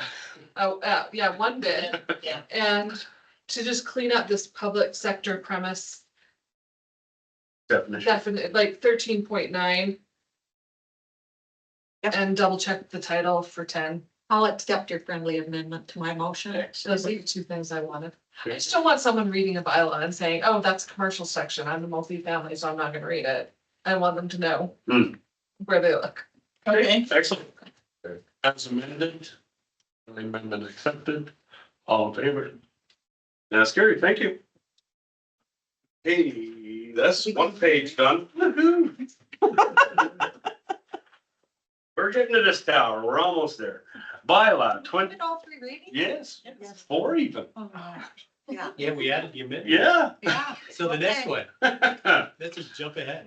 Bylaw 8.2, bylaw 2025-109 to amend bylaw 2024-96 rates and fees bylaw. Someone hit me. I'll give it to you. Thank you.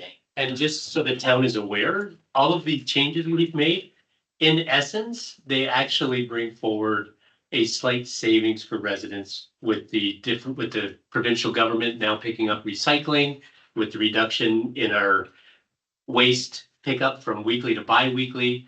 And even when you include the base rate to water that we've increased this year, there's still an 11% savings overall. So Yeah. I think that's, we're doing okay. Trying to control our costs here in town. It's true. There was one other thing that I was gonna mention and I wanted some clarity on, so I think now that we have fees and schedules in front of us. So if I go and get that second bin, I pay my $82, I get my extra bin, but are you gonna ding me for another pickup? Mhm. Yeah, because it's coded. So you're gonna ding me twice for visiting here and here. Yeah. Mhm. Yeah, see? So it'll make people do what they need to do. Yeah. I mean, I could fill my recycle bin up. Me, Yeah, see? but only one little wee bag of garbage. It's just me though, but like, Yeah. I even cut the Keurig cups and empty the coffee. They'll That's cut how the dedicated six I pack am. to save the fishes. Yeah. Oh, it's too good. John? You know, because I've heard a lot of our residents have those concerns, especially with children that are in diapers, and it's gonna be challenging. But our household of 4, we've really tightened up over the last 3 months. And purposely seeing if we could do a bi-weekly with the black bin, and we can.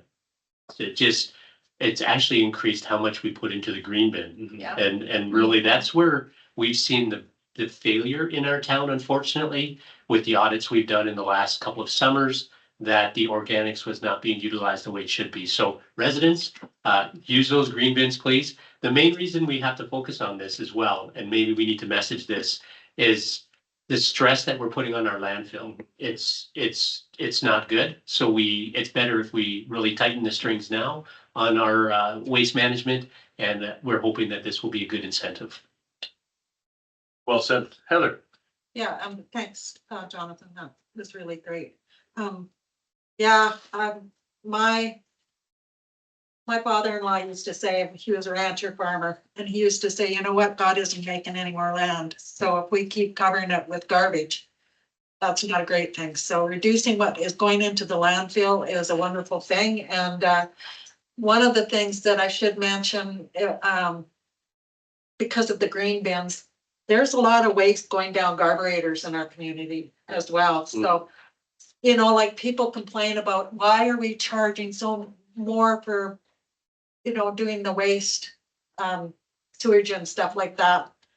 Well, that's why, is because you don't understand water, it's based on your water, right? You don't understand that there's more than that going down in the sinks.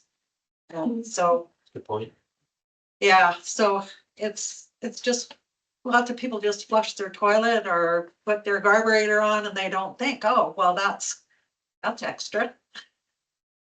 Your solids is extra. So, yeah, thank you. All right. Thanks for your work on this, Lisa. Okay, so we have a motion on the floor. First reading, yeah. Yep. Are you Yeah. commenting? No, I just had a thought. I know we've been communicating. I don't know if there's more communication going to be going out, probably.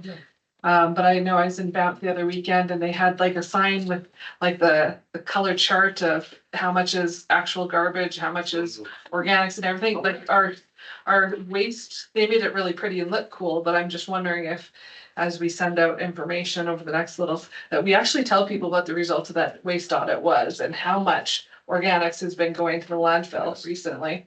That's an It- insane it- percentage. Yeah, it was surprising. You think Banff, well, there should be lots of, eco-friendly people there, but their results weren't that great, so. I know that in the 18 months I've been here, I've seen quite a few social media posts from Bridget, our communications coordinator, so I'm sure she has something that she could put up again. Yeah, that'd be great. All right, motion on the floor. Any further comments? All in favor? Thank you. Can I get a second? I'll give you a second. That council give bylaw 2025-109 second reading. Thank you. Any comments, concerns? All in favor? You're the third. The council agreed to present bylaw 2025-109 for the third reading at this meeting. Thank you. Any questions, concerns? Seeing none, all in favor? And that is unanimous. Third, Thank you. that council give bylaw 2025-109 a bylaw to amend bylaw 2024-96 rates and fees bylaw, third and final reading. All in favor? Yep. 8.3, council, external municipal communication policy and procedure, admin 024 amendments. Just do them. You can. Fire away. Brendan doesn't want us to waste any more time on this one. The council approved the amended amend -024 external municipal communication policy and procedure as presented, which allows eligible third parties to advertise events on the town entrance, changeable copy signboards, and on the municipal website event calendar. Yeah, we're done. Okay, I'm pretty sure we beat this one like Yeah. ball peen, hammer, baseball bat, sledge, shot it with the 12 gauge. We're done, right? That's what we wrap what we say. When the horse is dead, dismount. We're good. We're gonna All in favor?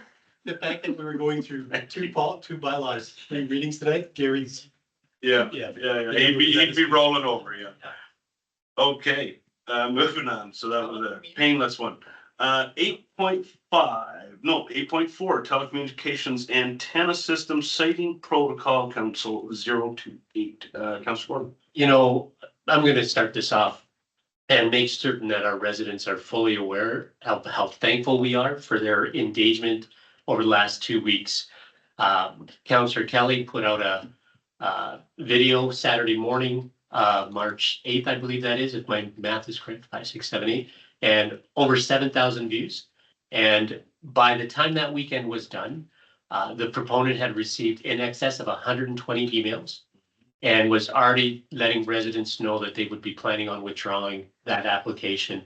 And so knowing that they've done that, I just want to make sure our residents are fully aware that your engagement really was excellent as well. Another resident has brought in tonight some 436 signed, a petition of 436 residents signed following the Municipal Government Act. So huge kudos to that.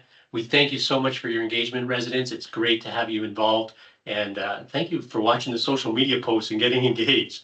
There's more to come on social media post engagement too coming up. So we want as much response about that regarding our MDP, but I really do thank everyone for getting involved in that and letting your voices heard. Yeah, just a quick kudos to Trina Eck, rhymes with Mech. I had to get it right. Her and her husband really did an outstanding job garnering 436 official signatures, properly done, addresses, the whole nines. That is what community engagement looks like.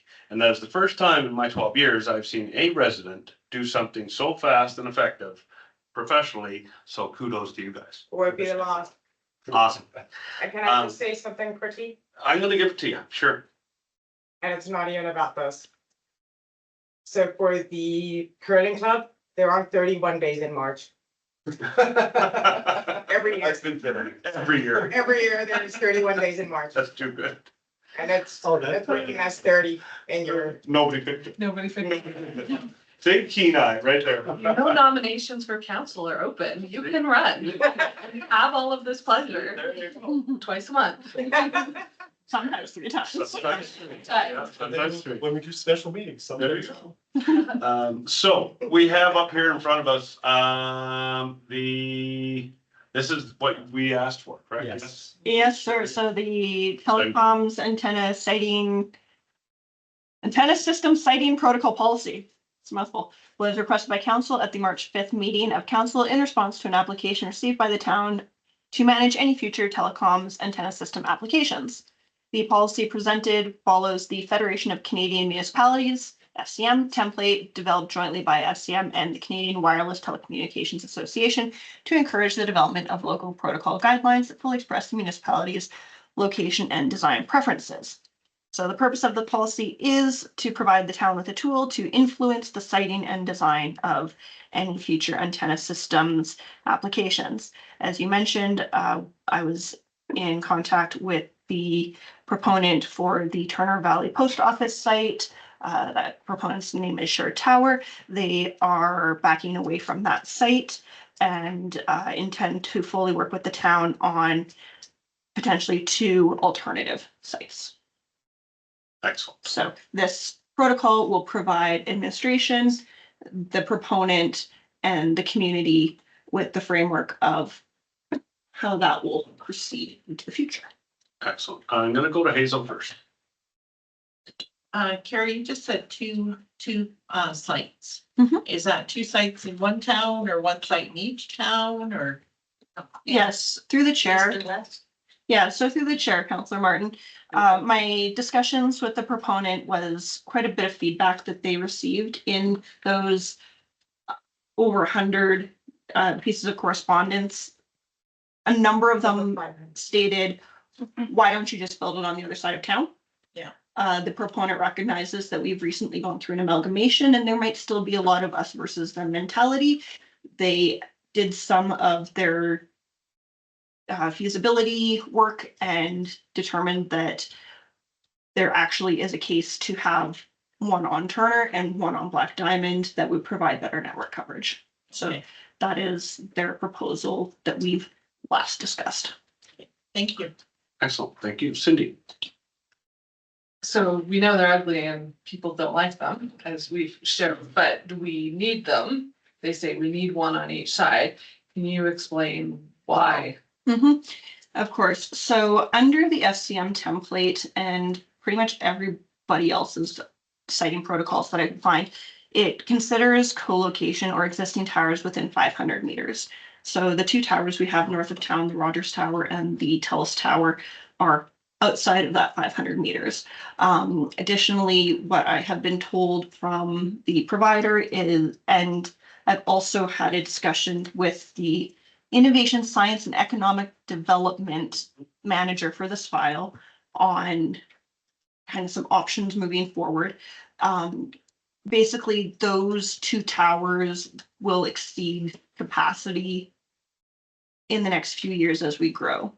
So Shared Tower has now been brought to town by the landowner who was, working with them to get a potential source of revenue on their site, as most commercial landowners do. They're in it for money. I don't think we can fault them for that. But now that they have been in our community, done a little bit more research, they are still interested in building here. And so hence why they are looking at what would be more palatable and preferable from the town and why those 2 existing towers won't work. And in fact, at least one of those providers has already asked for room on the new towers. Okay, excellent. Heather. Thank you for getting this put together so quickly. Carrie, on your work on this file. I know it's been kind of a tough go. And I would like the public to know that until our planning department actually gets a development permit or application into their office, there's really not much they can do other than try to work with the proponent that's putting it forward. So I really appreciate the work that you have done on the file in the last year, and thank you for bringing it to our attention when it was ready to come to our attention. I'd also like to say that I don't think our community is ever going to be happy with a cell tower going into any residential area.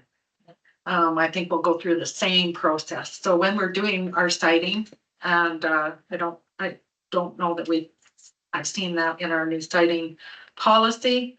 I think that we have to look at siting areas such as West End Lands, such as across the street from the Turner Valley Hotel in that commercial kind of area.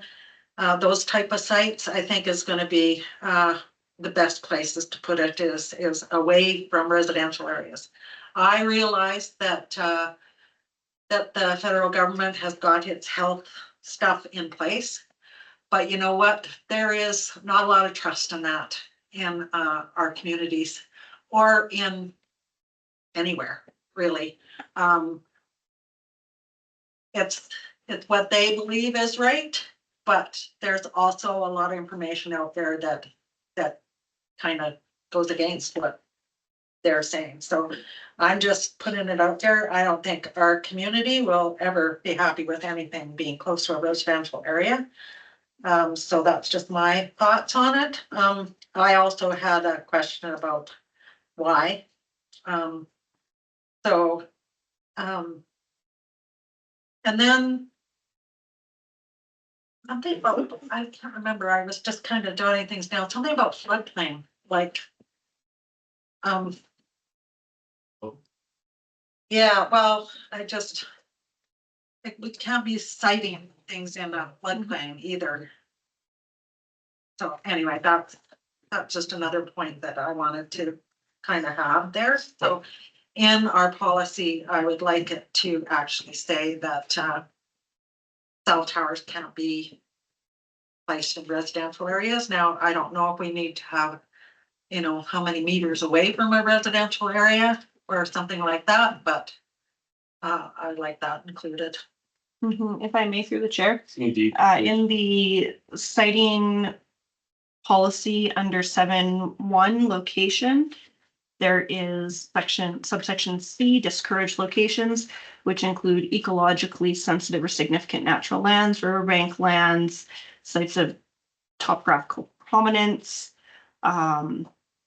as well as preferred locations, sub B6, areas that maximize the distance from residential areas. Okay, good. I missed that totally. I apologize. I did see the comment community sensitive locations and then so my apologies. Thank you very much for clarifying that. Do we need a distance from residential areas, do you think, or do you think it's needed? Through the chair, when we start defining setback distances, we can. There's nothing that would prohibit council from doing that. The challenge becomes that I'm gonna pull up my notes here because I put it so nicely.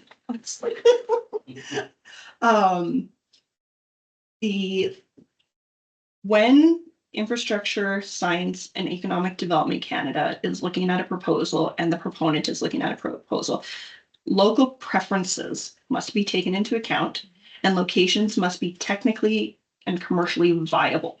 And proponents are expected to accommodate reasonable local requirements. Okay. And so we have to take those things into account, that when we start doing very hard and fast, like distances, Okay. Is that a preference? Does that eliminate areas that are technically and commercially viable? Is that what is reasonable? So the reason that 7.1 location is written in the manner it is, and I expected you guys to switch some stuff around in there, so you're not gonna hurt my feelings, is that when they go through it, prove to me that our preferred location isn't technically and commercially viable. And as we work down the list, they would have to basically justify why that isn't commercially and technically viable. So I think it was mentioned, the West End lands. The discussion we've had is that is already too close to an existing tower and it doesn't provide coverage to the businesses and residents that would be using it. Mhm. So while that might be preferable for visibility or distance from residential, that might not be commercially and technically viable. All right. Thank you. Are the proponents here tonight, Garrett? No. No? Too bad. I was gonna ask, if they had any site preferences, but, okay, thank you very much. All good. Jonathan, you want to wrap this up? Yeah, because we have to deal with an item in 3.5 there. We have to define community sensitive lands. And I'm wondering there if we can put in a little bit more strict wording around residential communities. And I'm doing a bit of a Google search right now. I don't see anything that well defines what community sensitive lands might be. So is it open for us to start defining them and throwing them at you and have a lot of fun here? Yes, so through the chair, thank you, Councillor Gordon. So residential area is defined in 316. So residential area in the protocol as written means lands used or designated for residential uses, including mixed uses, i.e. where commercial use is permitted at grade with residential apartments or condos above. Community sensitive locations means land on which the siting of a new antenna system is discouraged or requested to be subject to more significant consultation than otherwise dictated by the standard protocol. Again, this is the FCM template. Yeah. I left this in here for council. If there's like, we absolutely cannot have it on center or main. That would be, That's where we put it, right? that would be a good Yeah. place to put that. And anything, I think that the more specific council can be in this protocol, the more beneficial it is, again, for the community administration proponent and any future council moving forward. So any property located along Main Street, that to me is very clear. Does your address end in Main Street?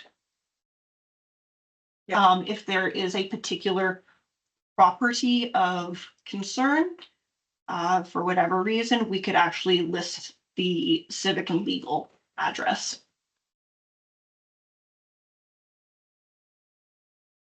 Not an easy one, guys. No, take some thought here. To do that.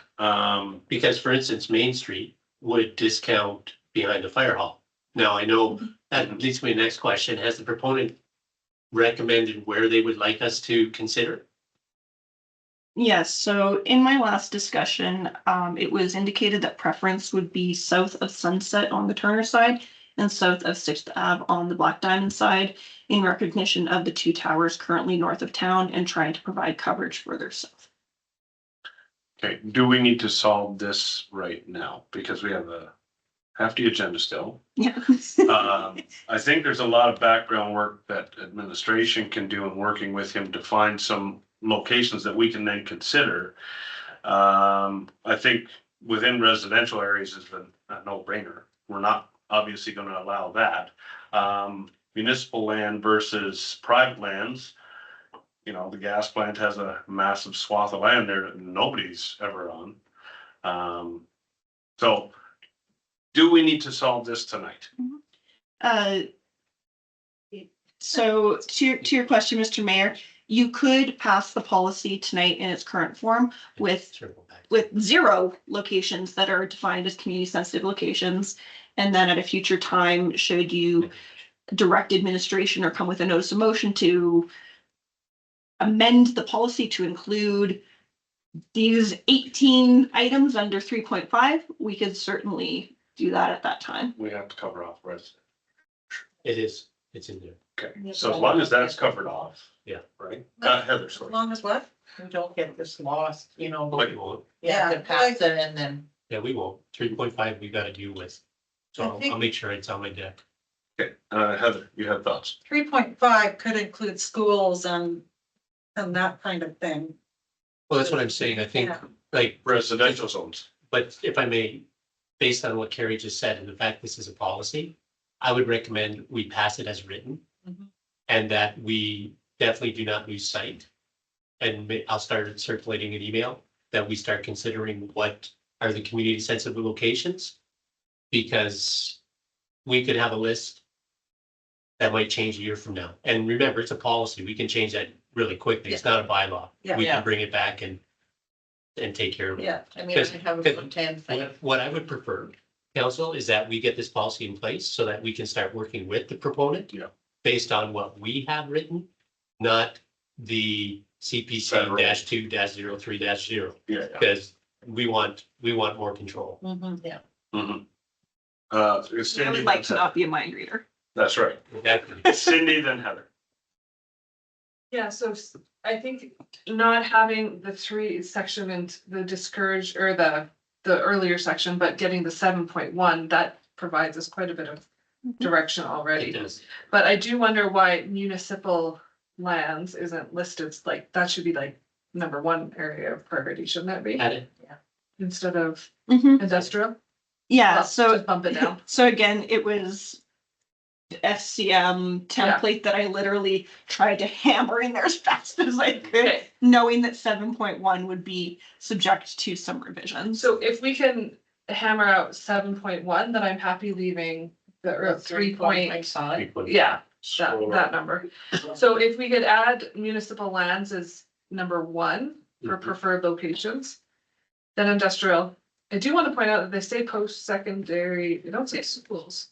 It's interesting, but places, it's interesting that we do want these to improve location, improve or internet access and Mhm. So, wireless access near some of our important parts of town. So as much as we don't like them, they are a necessity. yeah, and So- so through the mayor, I know that the proponent was gonna slam us in slam administration in their response to the community. And again, I'm not a mind reader. There was no policy in place or direction from council to administration at the time. Mhm. We did what we could with what we had, and we were providing information during a pre-application, as we always do.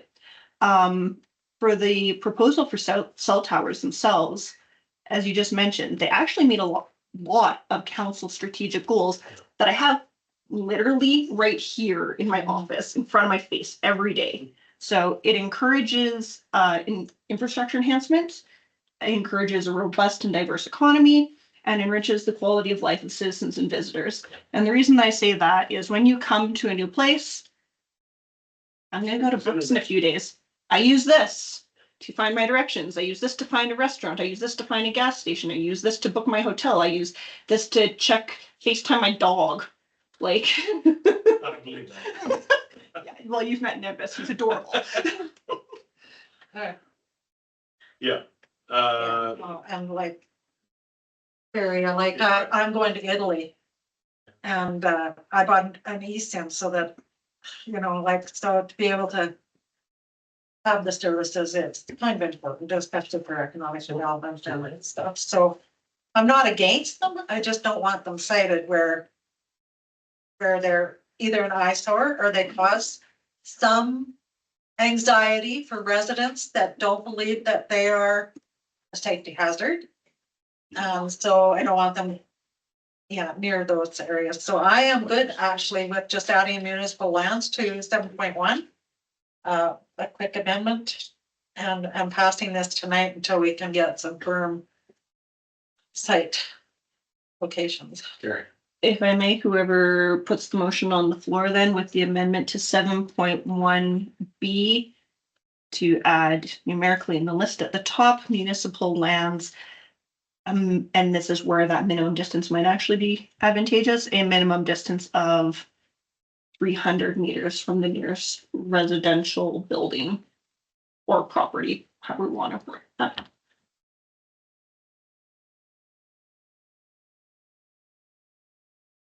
Before you put meters in, can you double check what maybe Okotoks Society 500 or what 500 seems reasonable to me. 200 is that's a good 3 wood. Because 300 That's a meters, fair distance. 300 meters. I'd like to see 5. So if I may, one of the things that I would point to that I deal with in my day-to-day is the matters related to subdivision and development regulation. I know you're excited already. So in that regulation, it has setbacks to things like wastewater treatment plants for houses. And that setback distance, and I'm going to pull it up so that I don't get it wrong because my memory, I think it's 3. sometimes I tell you. So thank you for bearing with me.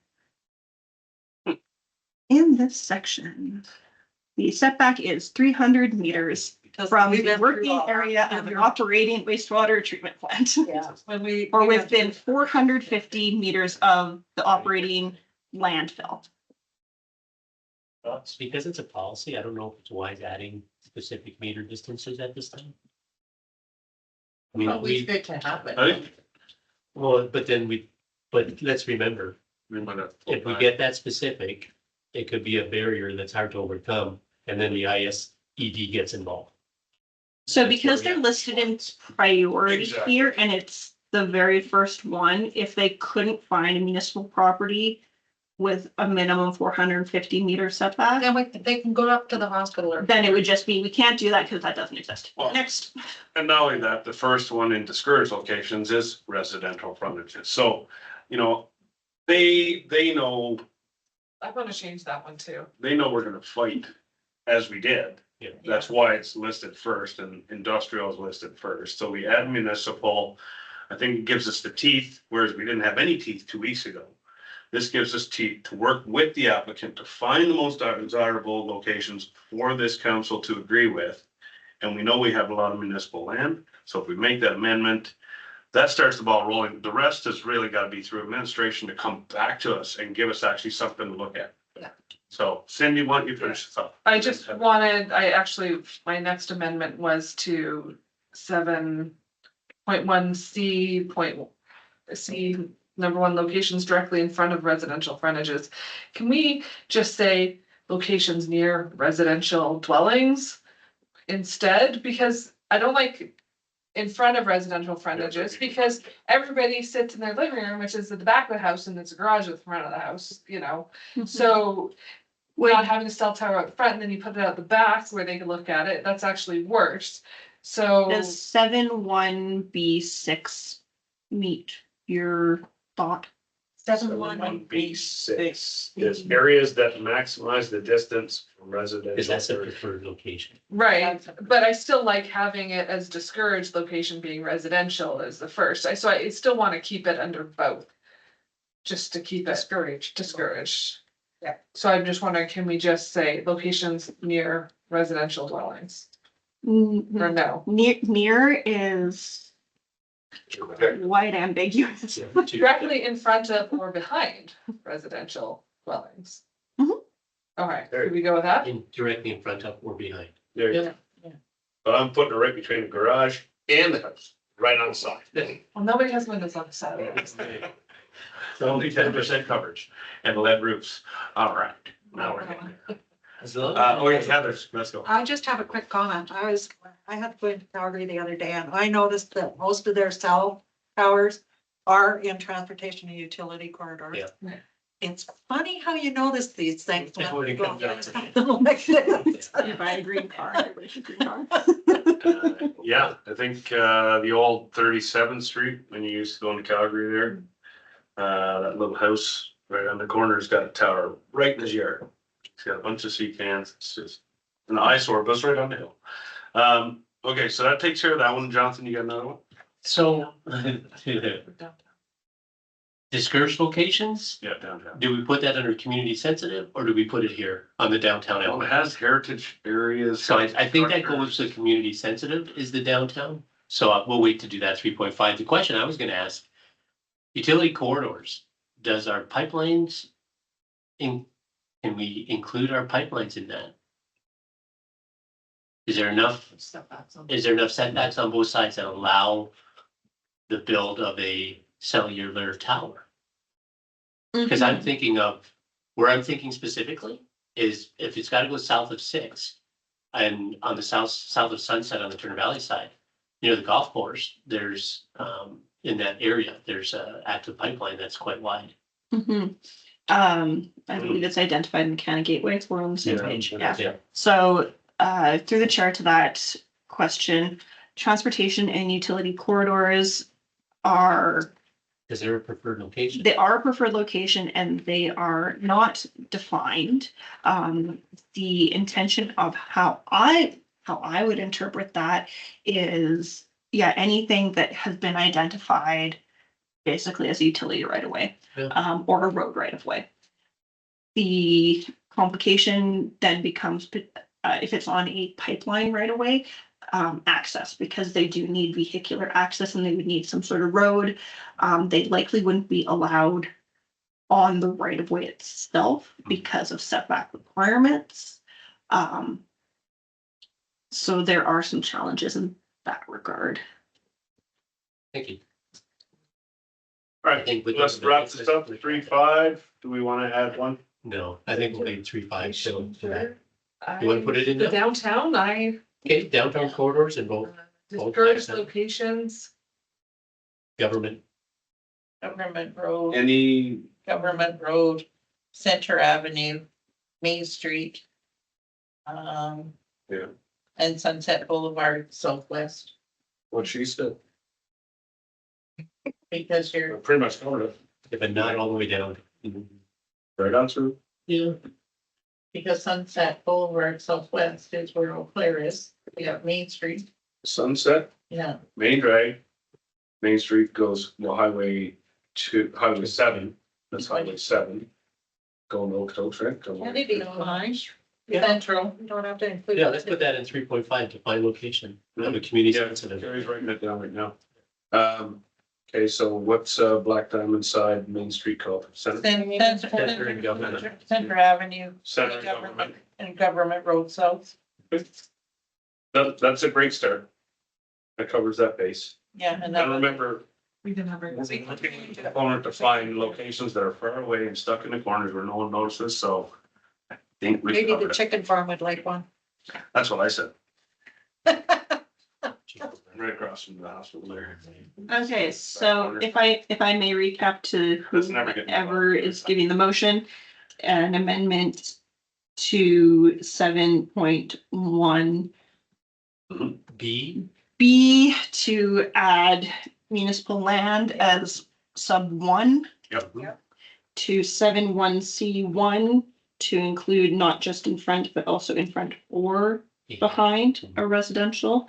And 3.5 community sensitive areas to specify properties along Government Road, Sunset Boulevard, Main Street, and Center Ave. that motion sounds good, I'll give it to you. He gives it, I voted. All in favor. Hey, Carrie, moving on. Thank you again, guys. here. 8.5. Sure you want to stay because I know you're gonna run for council. She's gotta say, I'm going. Thank you very much, council members. Thank you. There you go. Enjoy. Thanks. Bylaw 2025-102 Colts Crossing Area Structure Plan. This is a big one that is up for first reading at this time, which means this is a pretty straightforward shot. So Just give that Yeah, motion. that council give first reading to bylaw 2025-102 and direct administration to set a public hearing for, Heather's gone. Yeah. I know in April she wants to be there. Can we move this into May? What's the date? May 2nd. I already started. May 2nd or May? That's a meeting on May No, we want a 14th, special meeting. Oh, special meeting. and to hold it at the Blair Derrick. Derrick Community Hall. Yeah. May 14th. May 14th, special meeting at the Blair and Derrick, starting at 6 p.m. Just checking on the calendar. Yeah, go ahead, Heather. And the reason that, number one, we need to go to the Blair and Derrick is the fire code for this, is only 30 people. And, we suspect that there'll be many more, attending that public hearing. And the second reason is, I won't be in attendance in April, the end of April. And, it would be a really great thing if we had all of council attend that public hearing, for all of council's input, and we're already down one anyway, so it would be really great if it was all of us that were attending that meeting. 100%. Yeah, that's all we need. All right, all in favor? Okay, there you go. All right, moving on. 8.6, 2025-107 procedure bylaw. So, yeah, Okay, Give it and then we'll have some debate around it. That council give bylaw 2025-107, the procedure bylaw first reading. Thank you. Okay, comments? Yeah, I have a question. I feel that we're a little bit too broad in, and just specifically regarding the section on delegation. Because we're trying to put a restriction in place as to who comes before us and presents as a delegation. And the wording that it is set up right now says unless they request something of council. So I kind of feel that that's a little bit on the broad side, and I wonder if it would be better for us to tighten that up a little bit. And my thoughts are that it should be request something of council related to the municipality. I just have a hard time. In my mind, it's just far too broad to request something of council. So Berna, I kind of look to you on that one as to how we can tighten that up. Because it's on 9.3 in the red letter. It says a person, group, or organization that wishes to ask something of council. I wonder if we can tighten that up. We can. I'm just going to ask before we dive into wording, do the down in section B, do the reasons for denying help to solidify that at all for you? Yeah, I had looked at that and I was wondering if that was sufficient. Okay. I just kind of feel that it's a little bit weak. Okay. Erna? Yes. Yes. Okay, hold on. Let's let her go down the line here first now.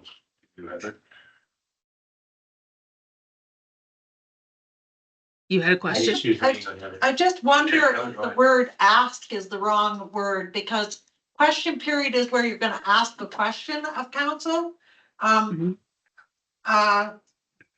Maybe the word should be present to council other than ask, because it's kind of, to me, if you're gonna ask something, you're gonna ask a question of council. If it's a presentation, there may be an ask with the presentation, but it kind of maybe would tighten that up a bit, and then the CAO has the authority to either deny. It's just a simple change, I think. So we were trying to eliminate people making presentations just for the sake of making a presentation. They needed to have something they wanted Yeah. from council. Yes. Yes. Yeah, and I do like where you're going with tightening it up that way, and that's why, I'm looking through the articles that you have there in under B, but I'm wondering if we can't tighten it up that says, and if it belongs better as an additional article under B, I'm good with that, but I wonder if it shouldn't state very clearly that the CAO may deny any request for delegation, providing notification to council for the following reasons. The request fails to deal with matters related directly to Diamond Valley. Carrie. An individual, community group, or organization seeking to make a request related to municipal matters may submit a written request to appear as a delegation before council. With that, Where is like, that? in my brain, Yeah. It's in her brain. here actually, but Yeah, it's, that's where I'm trying to get to, right? Is that it's very clear that in our policy or in our bylaw, whatever, if somebody comes and says, hey, I want to present this to council because I'd love to do this. It's not directly related to municipal governance within the town of Diamond Valley. Why are we hearing it? yeah, an individual, community group, or organization seeking to make a request related to municipal matters may submit a written request to appear as a delegation before a council and shall. Yeah. I like that. And then that gives the CAO some leeway to determine, is that really municipal matters? If not, they're not coming. Yeah, like Ian Pendleton And Hagel and Hanglin. and Halligan, sorry. Halligan. Sorry. Good example related to our recreational master plan, Enough as well. right? Yeah. And so, yes, absolutely come. Yeah. You want to talk about toads? I'm sorry, we're not into that. Just somebody in an election. So. Yeah. somebody Yeah. Yeah. Okay. Yeah. Any other, Cindy, you have some thoughts? Yeah, hers was pretty similar to what I had, so it's easy enough. I'm Excellent. good with. So, Verna, does that work? Yeah, I think I'm okay with that. I think I've got what you need. Thank you. You're welcome. Are you willing to What take Karen that, was Leslie? laying down. There is a motion on the floor. Yeah, Hagel, you'll need to make that, allow that friendly amendment. Okay. To allow I need to make a friendly amendment As presented. as presented Mhm. to the first reading. Is that correct, Carrie? Well, No. I would like it Can't do modified. Yes. It's, okay, point of order, 7-2. Yes, you do need to make the amendment, vote on the amendment, then you can go back to the original motion as amended. That's right. friendly. Yeah. yeah, usually you skip the first, then you make the amendment, and then second and done. So, as we have it right now, we have an amending motion as presented. All in favor? Good, that's Gary. Now you can give first. With the amendment. Yeah. Yep. Okay. Sorry, Council give bylaw 2025 sorry, I've got a huge delay on here. The, your first motion is fine. Your first motion is fine. Then you've got the motion to amend, Then you got the motion to amend, and now you can give it second reading as amended. and now you can give it second reading as amended. Cool. Yep. Okay, so somebody can give second. I'll give second reading. I only voted once though. Yeah. It's fine. Oh, yeah, we only did one vote. Only So voted once. So we haven't done the amendment. So, haven't voted on the amendment yet. We just did. We just voted on the amendment. guys. so let's just backtrack here. Okay, Give us first reading. okay. The council give bylaw 2025-107, the procedure bylaw first reading. Thank you. All in favor? Okay, give me the motion as presented, Heather. Council give bylaw 2025-107, second reading as amended. That'll work. Thank you. Sound good, Verna? Yep, I've got it. You want the amendment read out, Verna, for the minutes? It's good. I've got it. Good. Excellent. All in favor? Thank you. Thank you. Good. And there you go. The council agreed to present bylaw 2025-107 for third reading in this meeting. You, the comments, concerns, all in favor? Is Heather? Are you voting? Yep. All in favor? That is good. That's unanimous as required. And John? Yeah, I'll give bylaw 2025-107 its third reading. You. All in favor? That is carried. All righty. Procedural is done.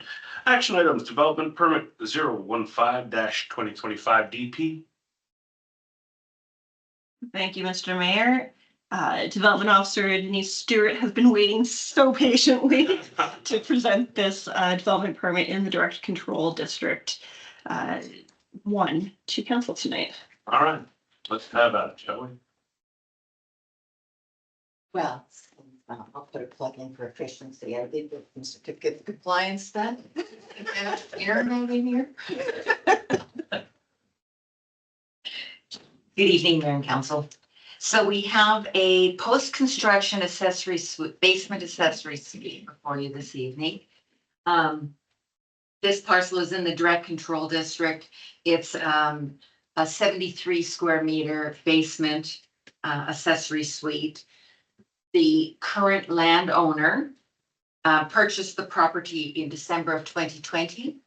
And the previous landowner had a safety code building service report conducted to see what upgrades were required in October of 2020. So that's just our evidence of the, I'm bringing it to you because it's evidence of a post-construction application. There is 3 other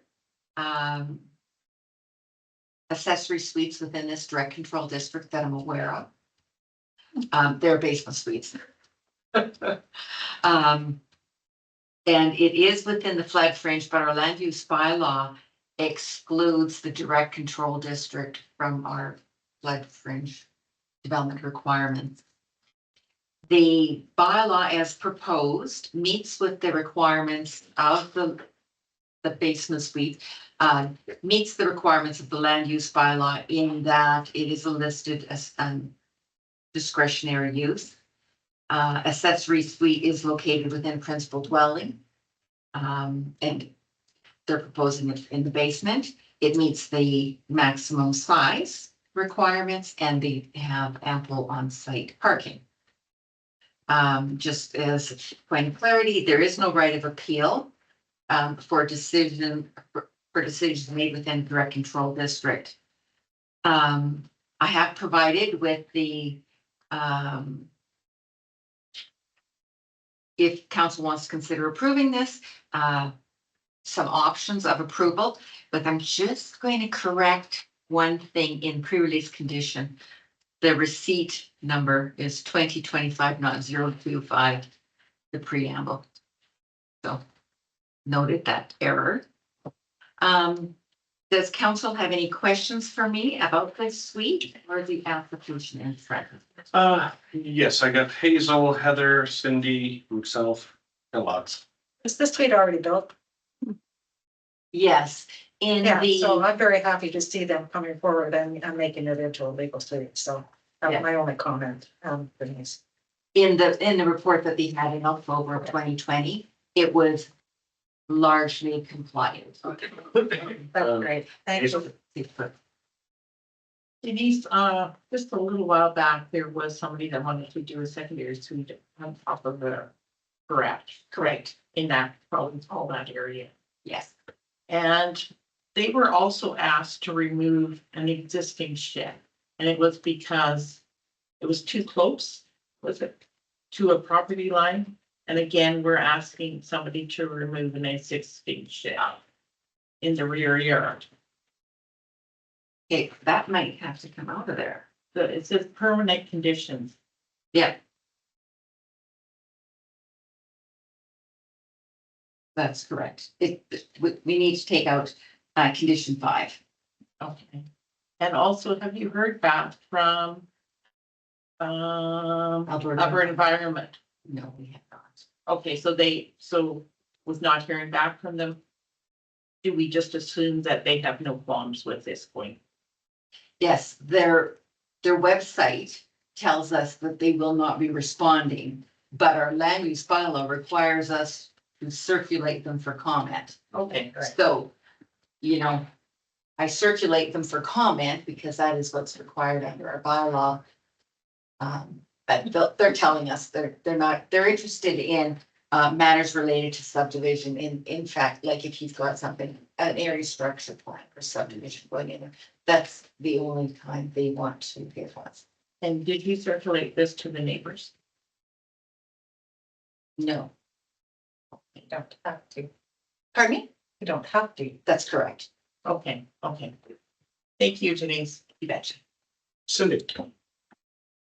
Yeah, I'm just confused on the parking. Cause there's no alley. There's the second lot in, and we're showing. So is it, they drive around the side of the house to the back? That's correct. Is correct, okay, and then you have a little square Shane Park that looks up by the address. This is on page 216. Yeah. That looks written in. Yeah. Keep going. Right That one. There you go. All right, so you have a little box saying park right at the very top of the screen where it says Second Avenue Northwest, just to the left. That's like street. So the parking stall number 3 it's existing. I've just asked that they tighten it up because they've got quite a bit of broad gravel in front. So I wanted them to narrow it so that the driveway parking does not exceed our land use bylaw requirement of 9.15 meters. But that's over a utility right of way and it's not in the street. All right, so are we talking about the same box? I'm talking about the little box at the very top. Yeah, that's this one right here. No, the one Oh, on. this one. Oh, Yeah, oh, That's yeah, street he's parking. talking about on-street parking. Yeah. Yeah, that's not assigned parking. yeah, okay. It, So it can they only have to have be, the 3 and they've got the 3. and they have to own the they parking have- spot. And they're allowed to drive on that utility right away to the back. That's not. Correct. They just. Everybody has one of those. Utility, well, everybody at Riverwood does. They're all driving the utility right ways to get into their front car garages. Okay. Anybody? Anyone else? I'm good. No, I kind of echo, Councillor Thompson. It's already existing. It's nice to see people coming in and getting it, locked down. So egress, safety issues are all covered. So I like that. I'll give you a motion if you want. Option 1, the council approved the joint, no, that's not the right one. That's joint use. That's the next one. Need to read. Where is our motion? Option 1, to approve as presented. Excluding. Yeah. So, as presented, is that what you want? And then because we're taking out the one. Item number 5. Yeah, okay. The council approved development per application 015-2025 DP for an accessory suite within an existing residential building, subject to the following: As conditions. Removing condition 5 from the permit. removing condition 5 Yeah. as presented. Good. All in favor? That's carried. Okay. Thank you. All right, joint use, planning agreement, foothills and Christ Redeemer School Divisions. Ms. Forzo, have you read through this lovely document in Smiling Springs? And I added my commentary to it. I love you. Let's just go ahead and. Yep, you're right. That council approved the joint use and planning agreement and direct administration to initiate the process to execute the agreement with Foothills School Division and the Redeemer Catholic Separate School Division.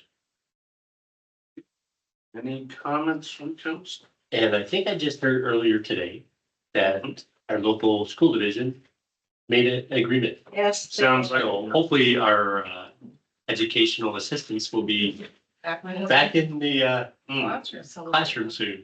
well, but you guys saw the email I sent from the minister with 15% tax increase on assessments? Yeah. Yeah, so they better have an agreement in place.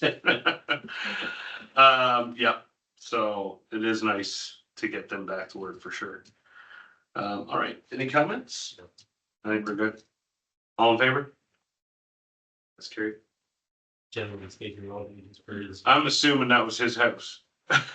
Is that right? I've never met the applicant, Okay. but I think. I think we all did just now. Yeah, I think so.